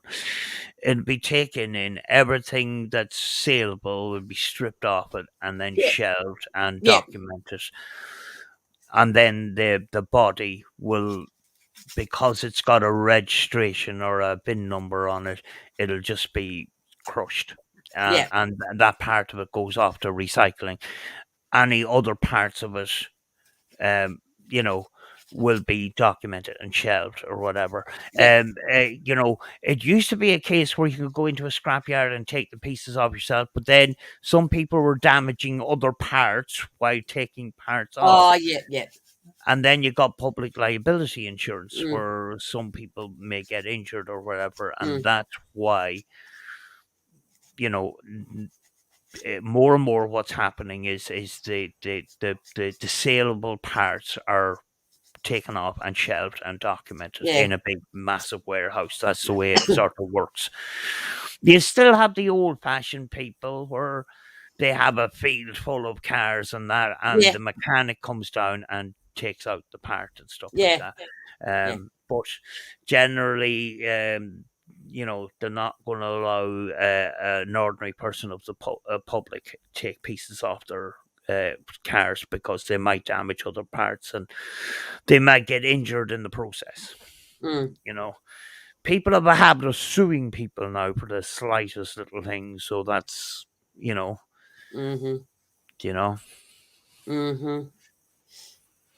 because I had my car got recalled beginning of this year because apparently the doors open by themselves when you're driving along. So I Lovely. took, and because I got a Ford Fiesta, and so I Oh, took mine back, right? And I said, well, my doors have never opened when I've drived. Like I've been driving, my doors never flung open. And she says, and the lady at Ford just says, oh, just bring it in, we'll just replace them anyway. And you know what it was? Plastic freaking clips. That's all they are. yeah. Um, the reason why there's a recall is a certain amount of those cars Mm, had that fault. Now, mm, that fault may not happen on your car, mm. but they've indicated a problem which they Problem. had to Mm, fix, and they had to fix all the cars. yeah. It's not a major thing because recalls are more common now than you think. Mm, You know, I recently looked into a C-class Mercedes estate, and I wanted to look into the history of people owning the cars. And apparently, there's 4 different recalls on it, and 2 of them were major. You know, mm, concerning brakes, I think it was. yeah. Well, my You know, car, because a lot of my model was fine with all the big recalls that Ford had have, like with the gearboxes and stuff going on them.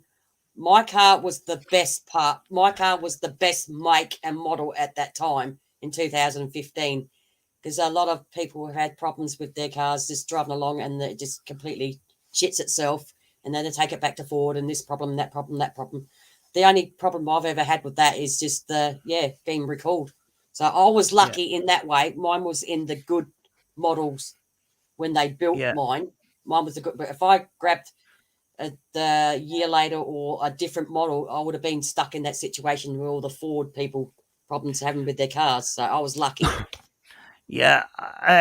That those Fiestas, when they came out, they were, people were they're absolutely amazing because, Mm, even the base model 1 liter, mm. the engine block could fit inside a A4 size piece of paper. It's the engine is that small, Mm, but it's got great power for, mm, way back years ago, 1 liter cars didn't have an awful lot of mm. power, but this has great power even at the base size Yeah, engine, and the yeah, engines are tiny, yeah.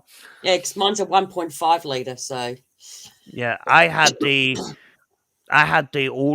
real old school ones that are worth a fortune now. mm.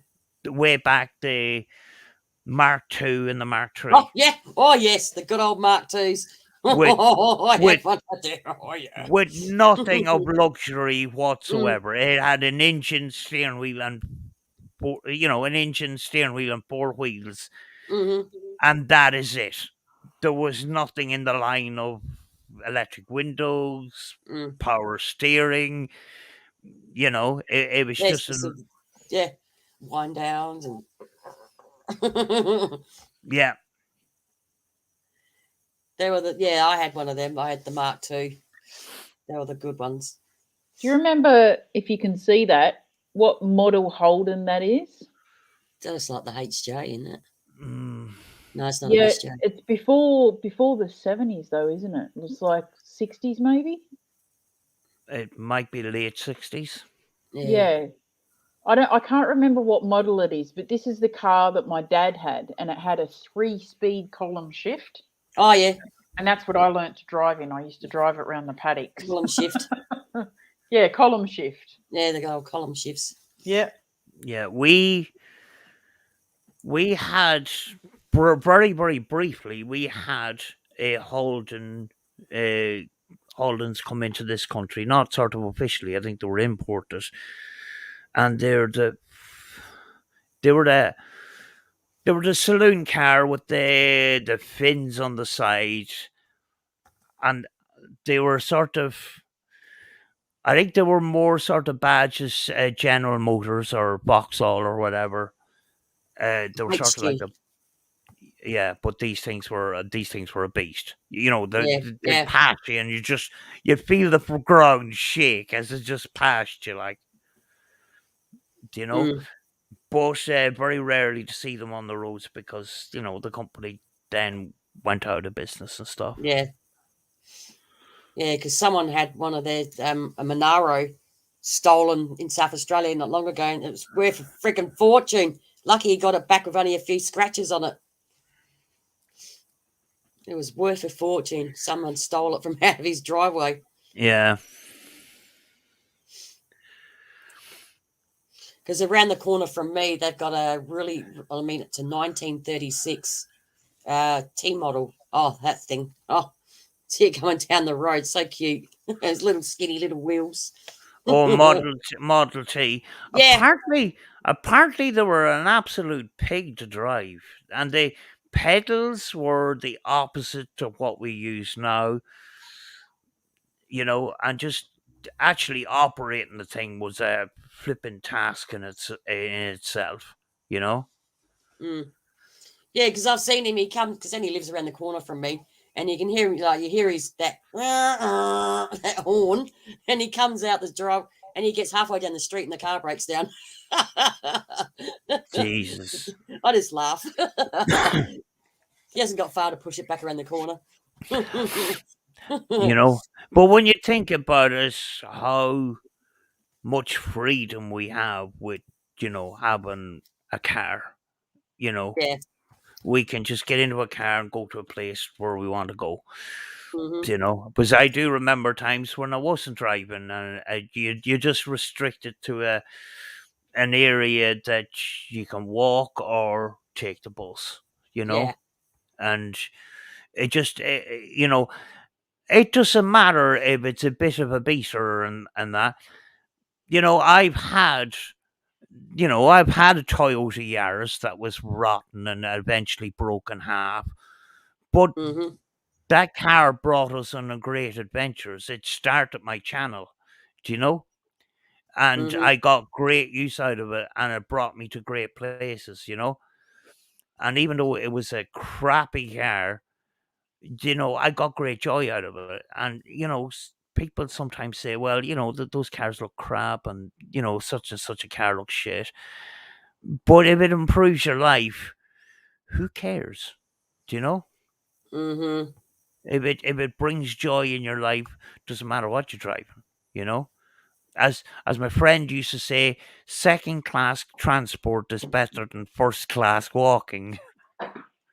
That's Exactly. true. As long as it gets you from A to B, that's fine. And if it's fast like my car, well, that's even better. I reckon my car could easily beat Jackie's. Well, you're going from a 1.5 litre to a fucking V6 Twin cam. twin cam. Well, I think it would beat me. Yeah. Jeez. It would beat me. It would beat me. It would leave me for dead. But I'd freaking give you a run for it though. It'll probably be worth a fortune in the future if you can afford to keep it.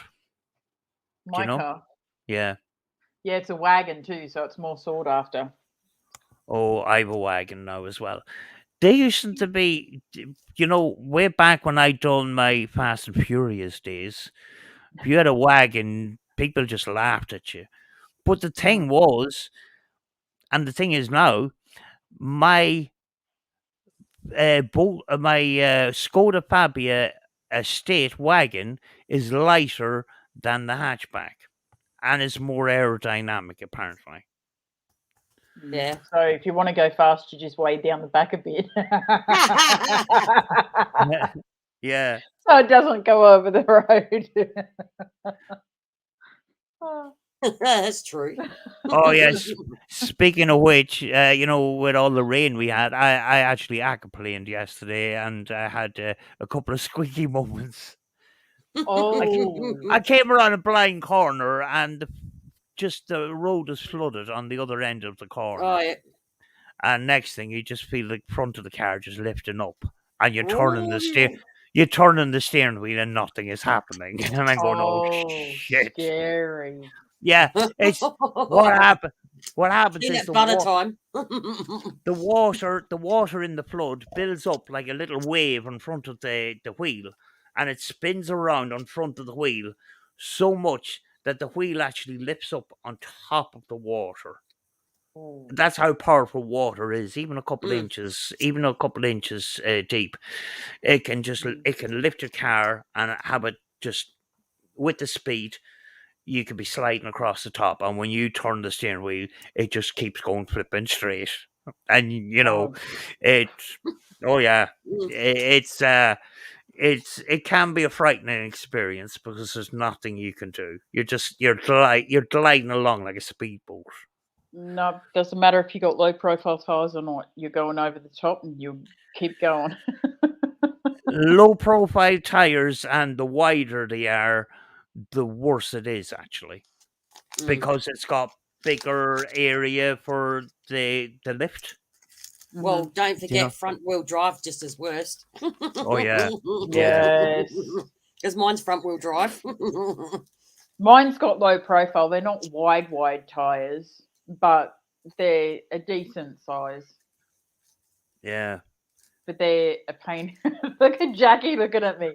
They're kind of real good, but they wear down too quick. Yeah.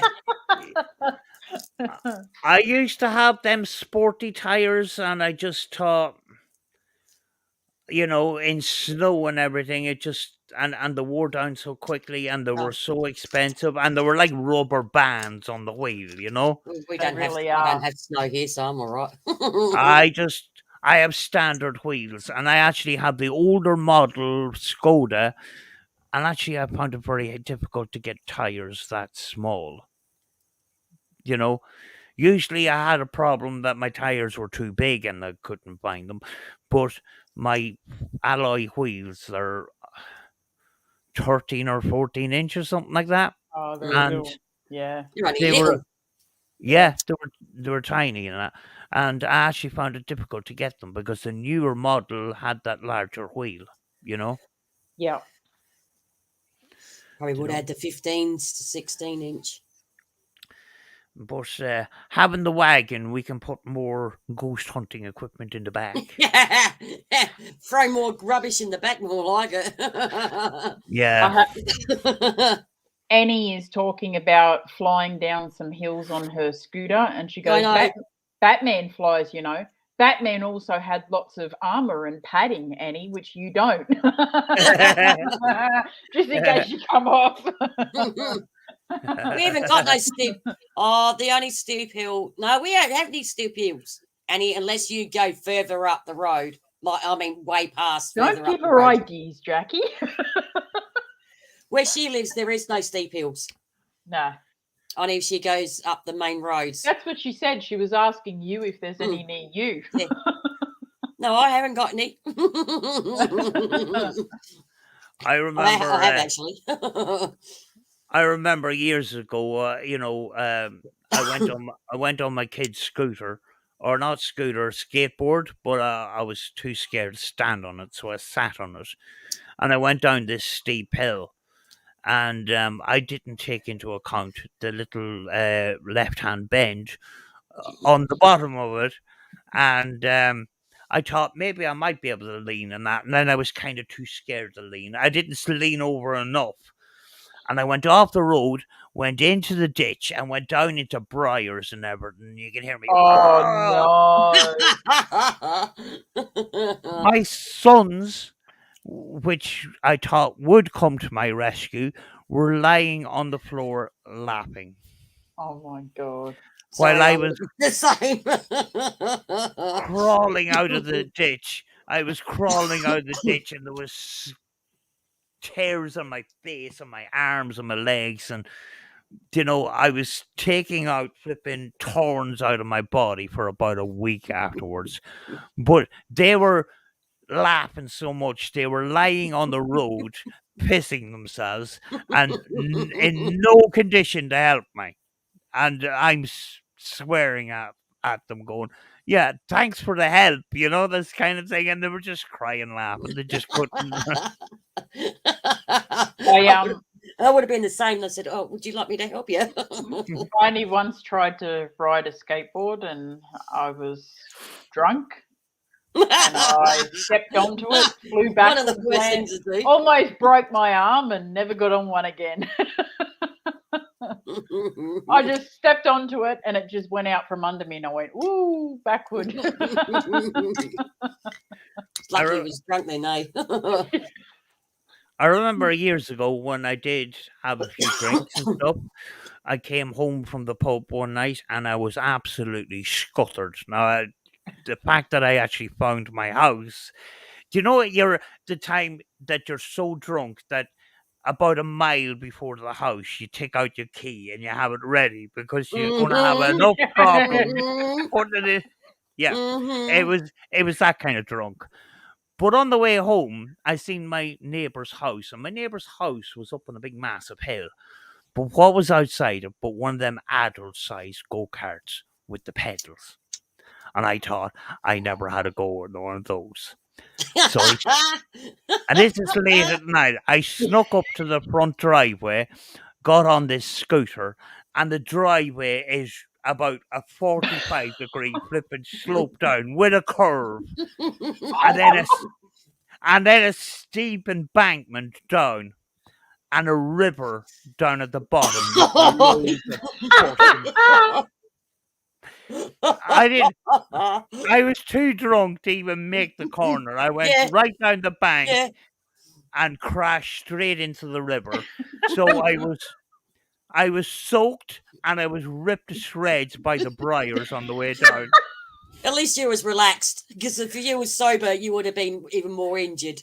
Okay. I have a confession to make, and no one has ever heard this story except for the person that was with me when I did it. Okay. Now, we've all had those stories of when we're in our early 20s and we get drunk and get up to mischief on the way home or whatever. So there was this one night where I was drunk, and me and I don't know if it was my sister or a friend, I can't remember. We went home, and you know how you lay down and everything's, and I'm like, I can't go to sleep. So I got up and I'm like, let's go for a walk. So we went for a walk. I don't know what possessed me, and I'm sorry if you ever see this person. I took a garden gnome and I took it to the cemetery and I left it there. Is that it? Is that all? I stole a garden gnome and I took it to the cemetery. That's so lame. You should have done what other people do, bring it on holidays and take a picture beside the Eiffel Tower and send it to them and everything. I should have. That used to be a craze. And we were going to do it to our next door neighbour, because our next door neighbour was mad into gnomes. There was flipping gnomes everywhere.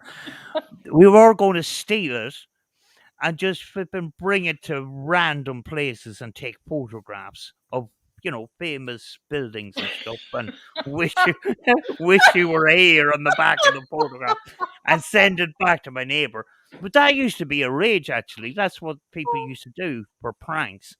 Steal the garden gnomes just before they go on holidays and bring this gnome to the Eiffel Tower and wish you were here and stuff. I'm trying to think of someone that has gnomes. Not me. I do, but I can't take my own. Don't get any ideas, Jackie? No, I don't steal gnomes when I'm drunk. It was just that one time. No, I'm not a gnome stealer. I don't steal gnomes when I'm drunk.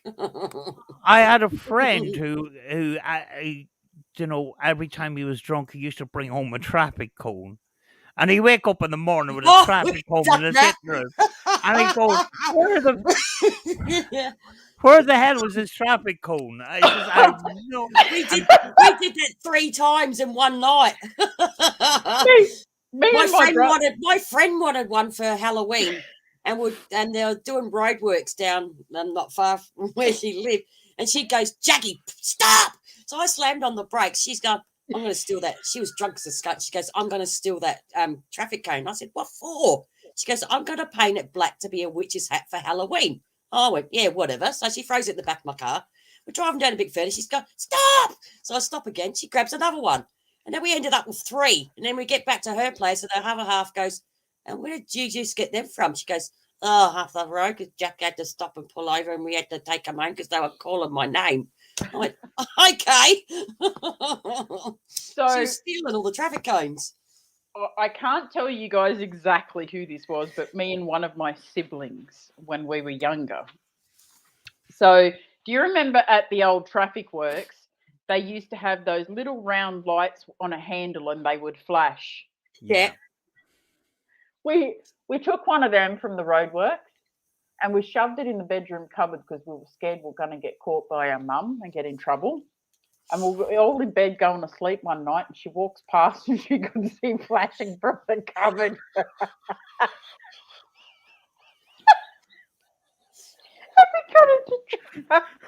Just stealing them all.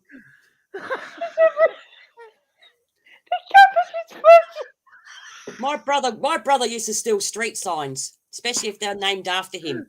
He was bringing home street signs. I think the only thing I've really ever done was, well, because I'm that drunk, I don't remember half the stuff. But yeah, I didn't do nothing as bad as that. Like the magic,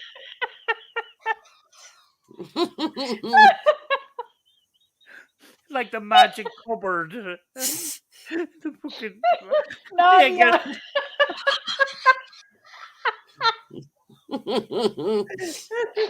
You're terrible. You're terrible, Muriel. I'm so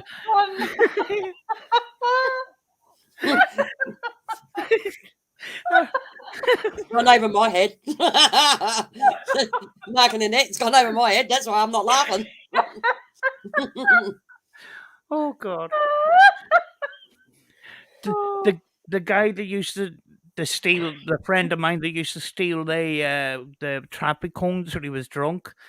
I remember one time I had to call to him early in the morning, and unfortunately he decided to go out the night before. And just as I pulled up his house, I seen this orange thing moving over and back, and as he got closer, here he was walking towards the house with this flipping traffic cone in the head. And he was drunk as a skunk. Look at me, I'm a wizard. And I'm going, what the fuck? I think the only thing I've done is fallen in trees when I'm drunk. I've got a habit for trees and bushes. I fall in them all the time. They seem to pop out of nowhere, and I always fall in them. I have a lot of stories to tell you. Well, we all know how I grew up, right? But anyway, we one night got bored, and it was around Christmas time. So I got an empty box from a carton of beer, and I got a flannelette shirt and a pair of jeans, and I made a scarecrow, and I put a hat on a balloon for the head, and I sat him out the front with his head over, and he had his hand on the carton, and we sat out the front window watching all the cars would drive past and stop and check to see if the beer was still in the box, and they drive off. That was so good. Yeah, my sons were a fan of Johnny Knoxville and what do you call it? Something ass. Jackass. Doing all these pranks. Yeah. Jackass, yeah. Jackass, yeah. And unfortunately, they had rubbed off on them, and the victim was usually me. Like they would buy a shit ton of these the popcorns. The popcorns in the bag. Yeah. And they will put it in a saucepan, turn the saucepan on, and just leave the top off and just get it out. And then the whole kitchen it'd be like bullets. There'd be all these flipping popcorns going ping, ping, ping all over the flipping kitchen. There was another time where they went down to the shop and they bought about 3 or 4 fairy liquids. And they put it into the bath, and they turn on the shower hose thing, and then they just put the stopper in. I walk into the bathroom, And I open the door, and all I can see is this big wave of flipping foam just. And then me shouting, Aaron! And then they're just laughing their heads off. They it just completely filled the room. I had to open the window, and the foam was just dripping out the window, and it went up as far as the ceiling. It just there was the bathroom wasn't that huge, but it filled the whole thing. I opened the door, and all I could see was this big white foam just came down on top of me. Attack of the killer foam. The blob.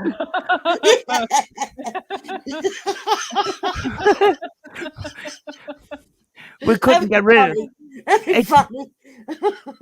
It took us hours to get rid of all this foam. It just filled the room solid right to the ceiling. The bathroom would have been clean once you finished. Oh yeah, it was. You should have contacted Fairy for do advertisements for them. Fairy, please.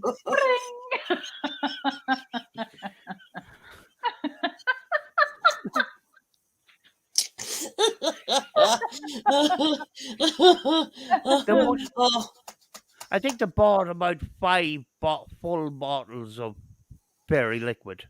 And that's pretty concentrated stuff, that fairy liquid too. Yeah. Oh yeah. Oh, I mean, like when they pranked really hard. Jeez. They go like right out. Oh yeah. Every time you went in, if you went through a door in the house and it was slightly open, you always looked at the top of the door in case there was a cup or something. Oh my God. And I remember one time I tried to get them back, and I says, right, better not use an ordinary cup because you'd knock them out, like. So I got a paper cup and I filled it up with water and I put it at the top of the door.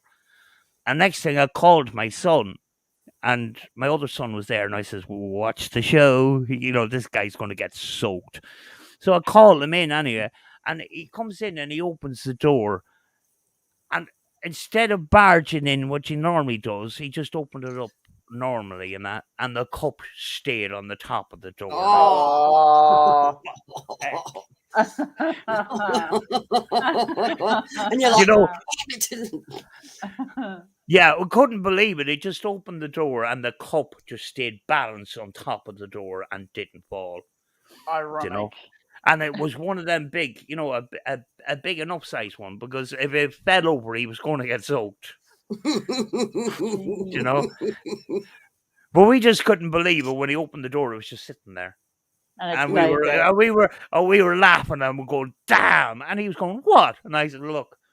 And next thing, the swearing happened, and it's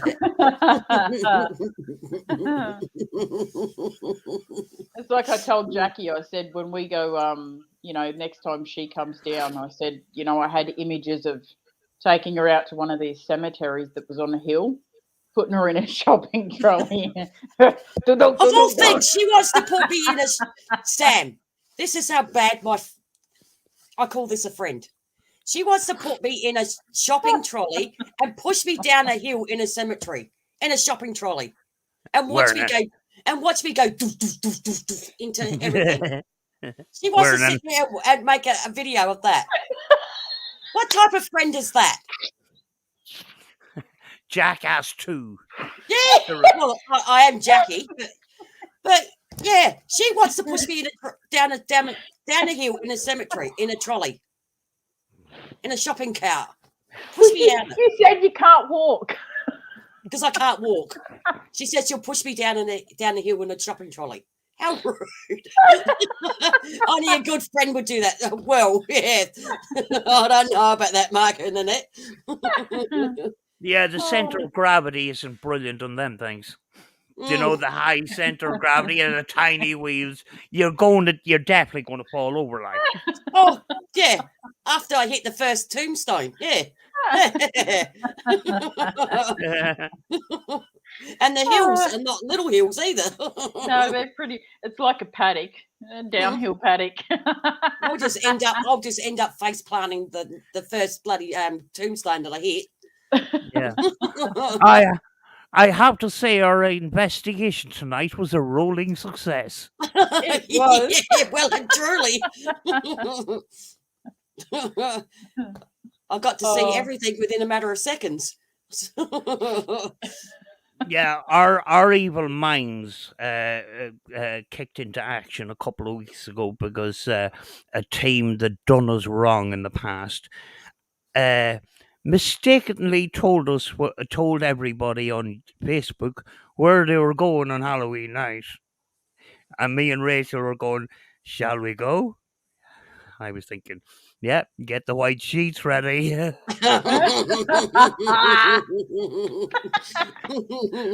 Just look in the window, go, you know. It'd be so funny to film people doing a paranormal investigation in a house and they're there. Oh, Johnny, are you there? And that, and just be outside the window, just looking in, just go. I'm And then somebody would look here. up. There's somebody at the window. And just leg, Boogie woogie. or just a flipping she, just a she's with two eyes cut out of it. And then just film us running down the flipping road with the sheet on us. That would be hilarious. That really would. Yeah, and we were thinking of hiding behind trees and pegging stones and all sorts of flipping things. I don't know if we'll end up doing it, but it would be fun, and it would be revenge on some of the things they had done to me in the past. Not that I hold a grudge in that, but if I was to strike revengeance, I would do it in a humorous kind of way. And it is Halloween.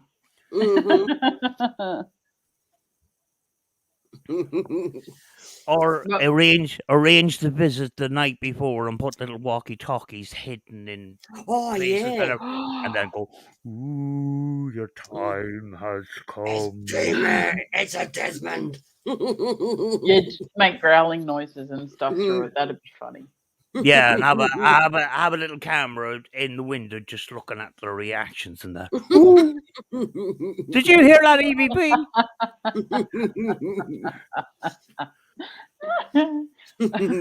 Yeah, I wouldn't be able to help myself. I'd be standing there going, "I farted." What did it say?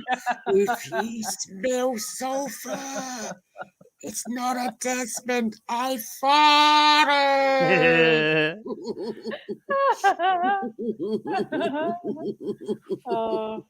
You know, I know people have sabotaged other people's investigations and stuff like that, and I'm not into that in any sort of way. But if I was to do it, it would be just something humorous kind of thing. Yeah, something funny.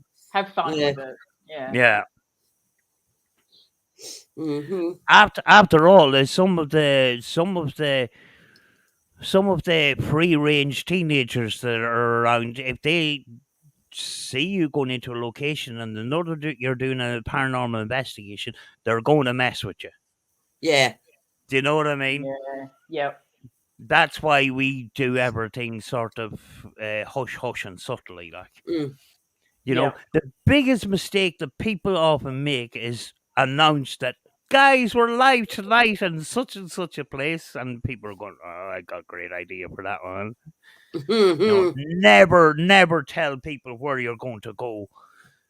You know, live. You know, it's happened so many times in the UK where these paranormal ghost hunting teams says, "Guys, tune in tonight. We're going to be in the such and such a cemetery and that, and next at this time, yeah." It just turns out a disaster because there's this young fellas hiding behind trees, pegging stones at them, and they're going around, "What was that?" You know, And then they eventually find out that there's people just pegging stones at them. Yeah, and You it was know? nothing the whole time. Yeah. That's the main. That's one of the reasons is to protect the the location that they're investigating. Well, especially if it's an abandoned house. But the other side of it is you're just playing with your own safety. God knows who's going to turn up. But you've got both sides. Ones that are maybe have something against you, and they're going to be in this place tonight. Right, I'll confront that, and that has happened. But the other side of it is just young fellas just going to mess with you. Just messing around. Yeah. Yeah, a lot of them. You know, I had a friend who lived on a very old-fashioned terraced housing estate where all the houses were all in a row and they're all joined together and that. And he used to get up on a flat roof at the back extension and climb up onto the roofs. And he used to say scary things down the chimneys while his friends are looking in the window. Cheeky sod. Just like there was an old guy and he always sat. You know the old people a long time ago, they always sat by the fire, whether it was on or off. They always had an armchair beside the fireplace and their cup of tea and that. And next thing, Johnny, down the fucking chimney, like, Johnny.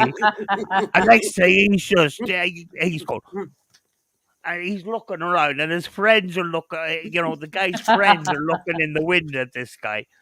Johnny, your time has come. And he's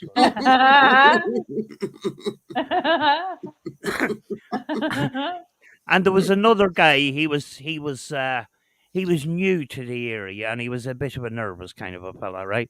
And he just moved into his house. He just bought the house, so he's painting the inside of the wooden windows. And this is late at night, and when you look at glass, it's just pure black. When you have the lights on inside, it's just pure black. And he's there, and he's down with the paintbrush, and he's going across, and he's concentrating on his painting and stuff like that. Next thing, the same guy puts on one of them rubber masks, and he just stares at the window, and the guy is just going, ah, that kind of delayed reaction, or he's going, shit.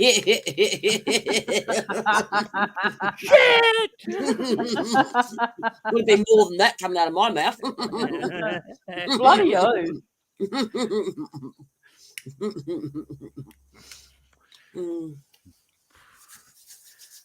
All right, guys, I'm going to say good night because it is over 3.5 hours. 3.5 hours. I want to thank everyone for popping in. Thank you, Sam, for joining us tonight. Thank you, Miss Julie. And thank you to everyone in chat. Thank you for sticking around. So thank you very much. That was fun. Yeah, I'm glad you had fun, Sam. It's been weeks. It's been weeks. Oh, I come back with a bang. That was hilarious. I'm gonna listen back to this. I'm gonna look back on this and laugh at myself. So thanks for coming in, everyone. Say thank you, and we'll see you all next week. Bye. Bye, guys.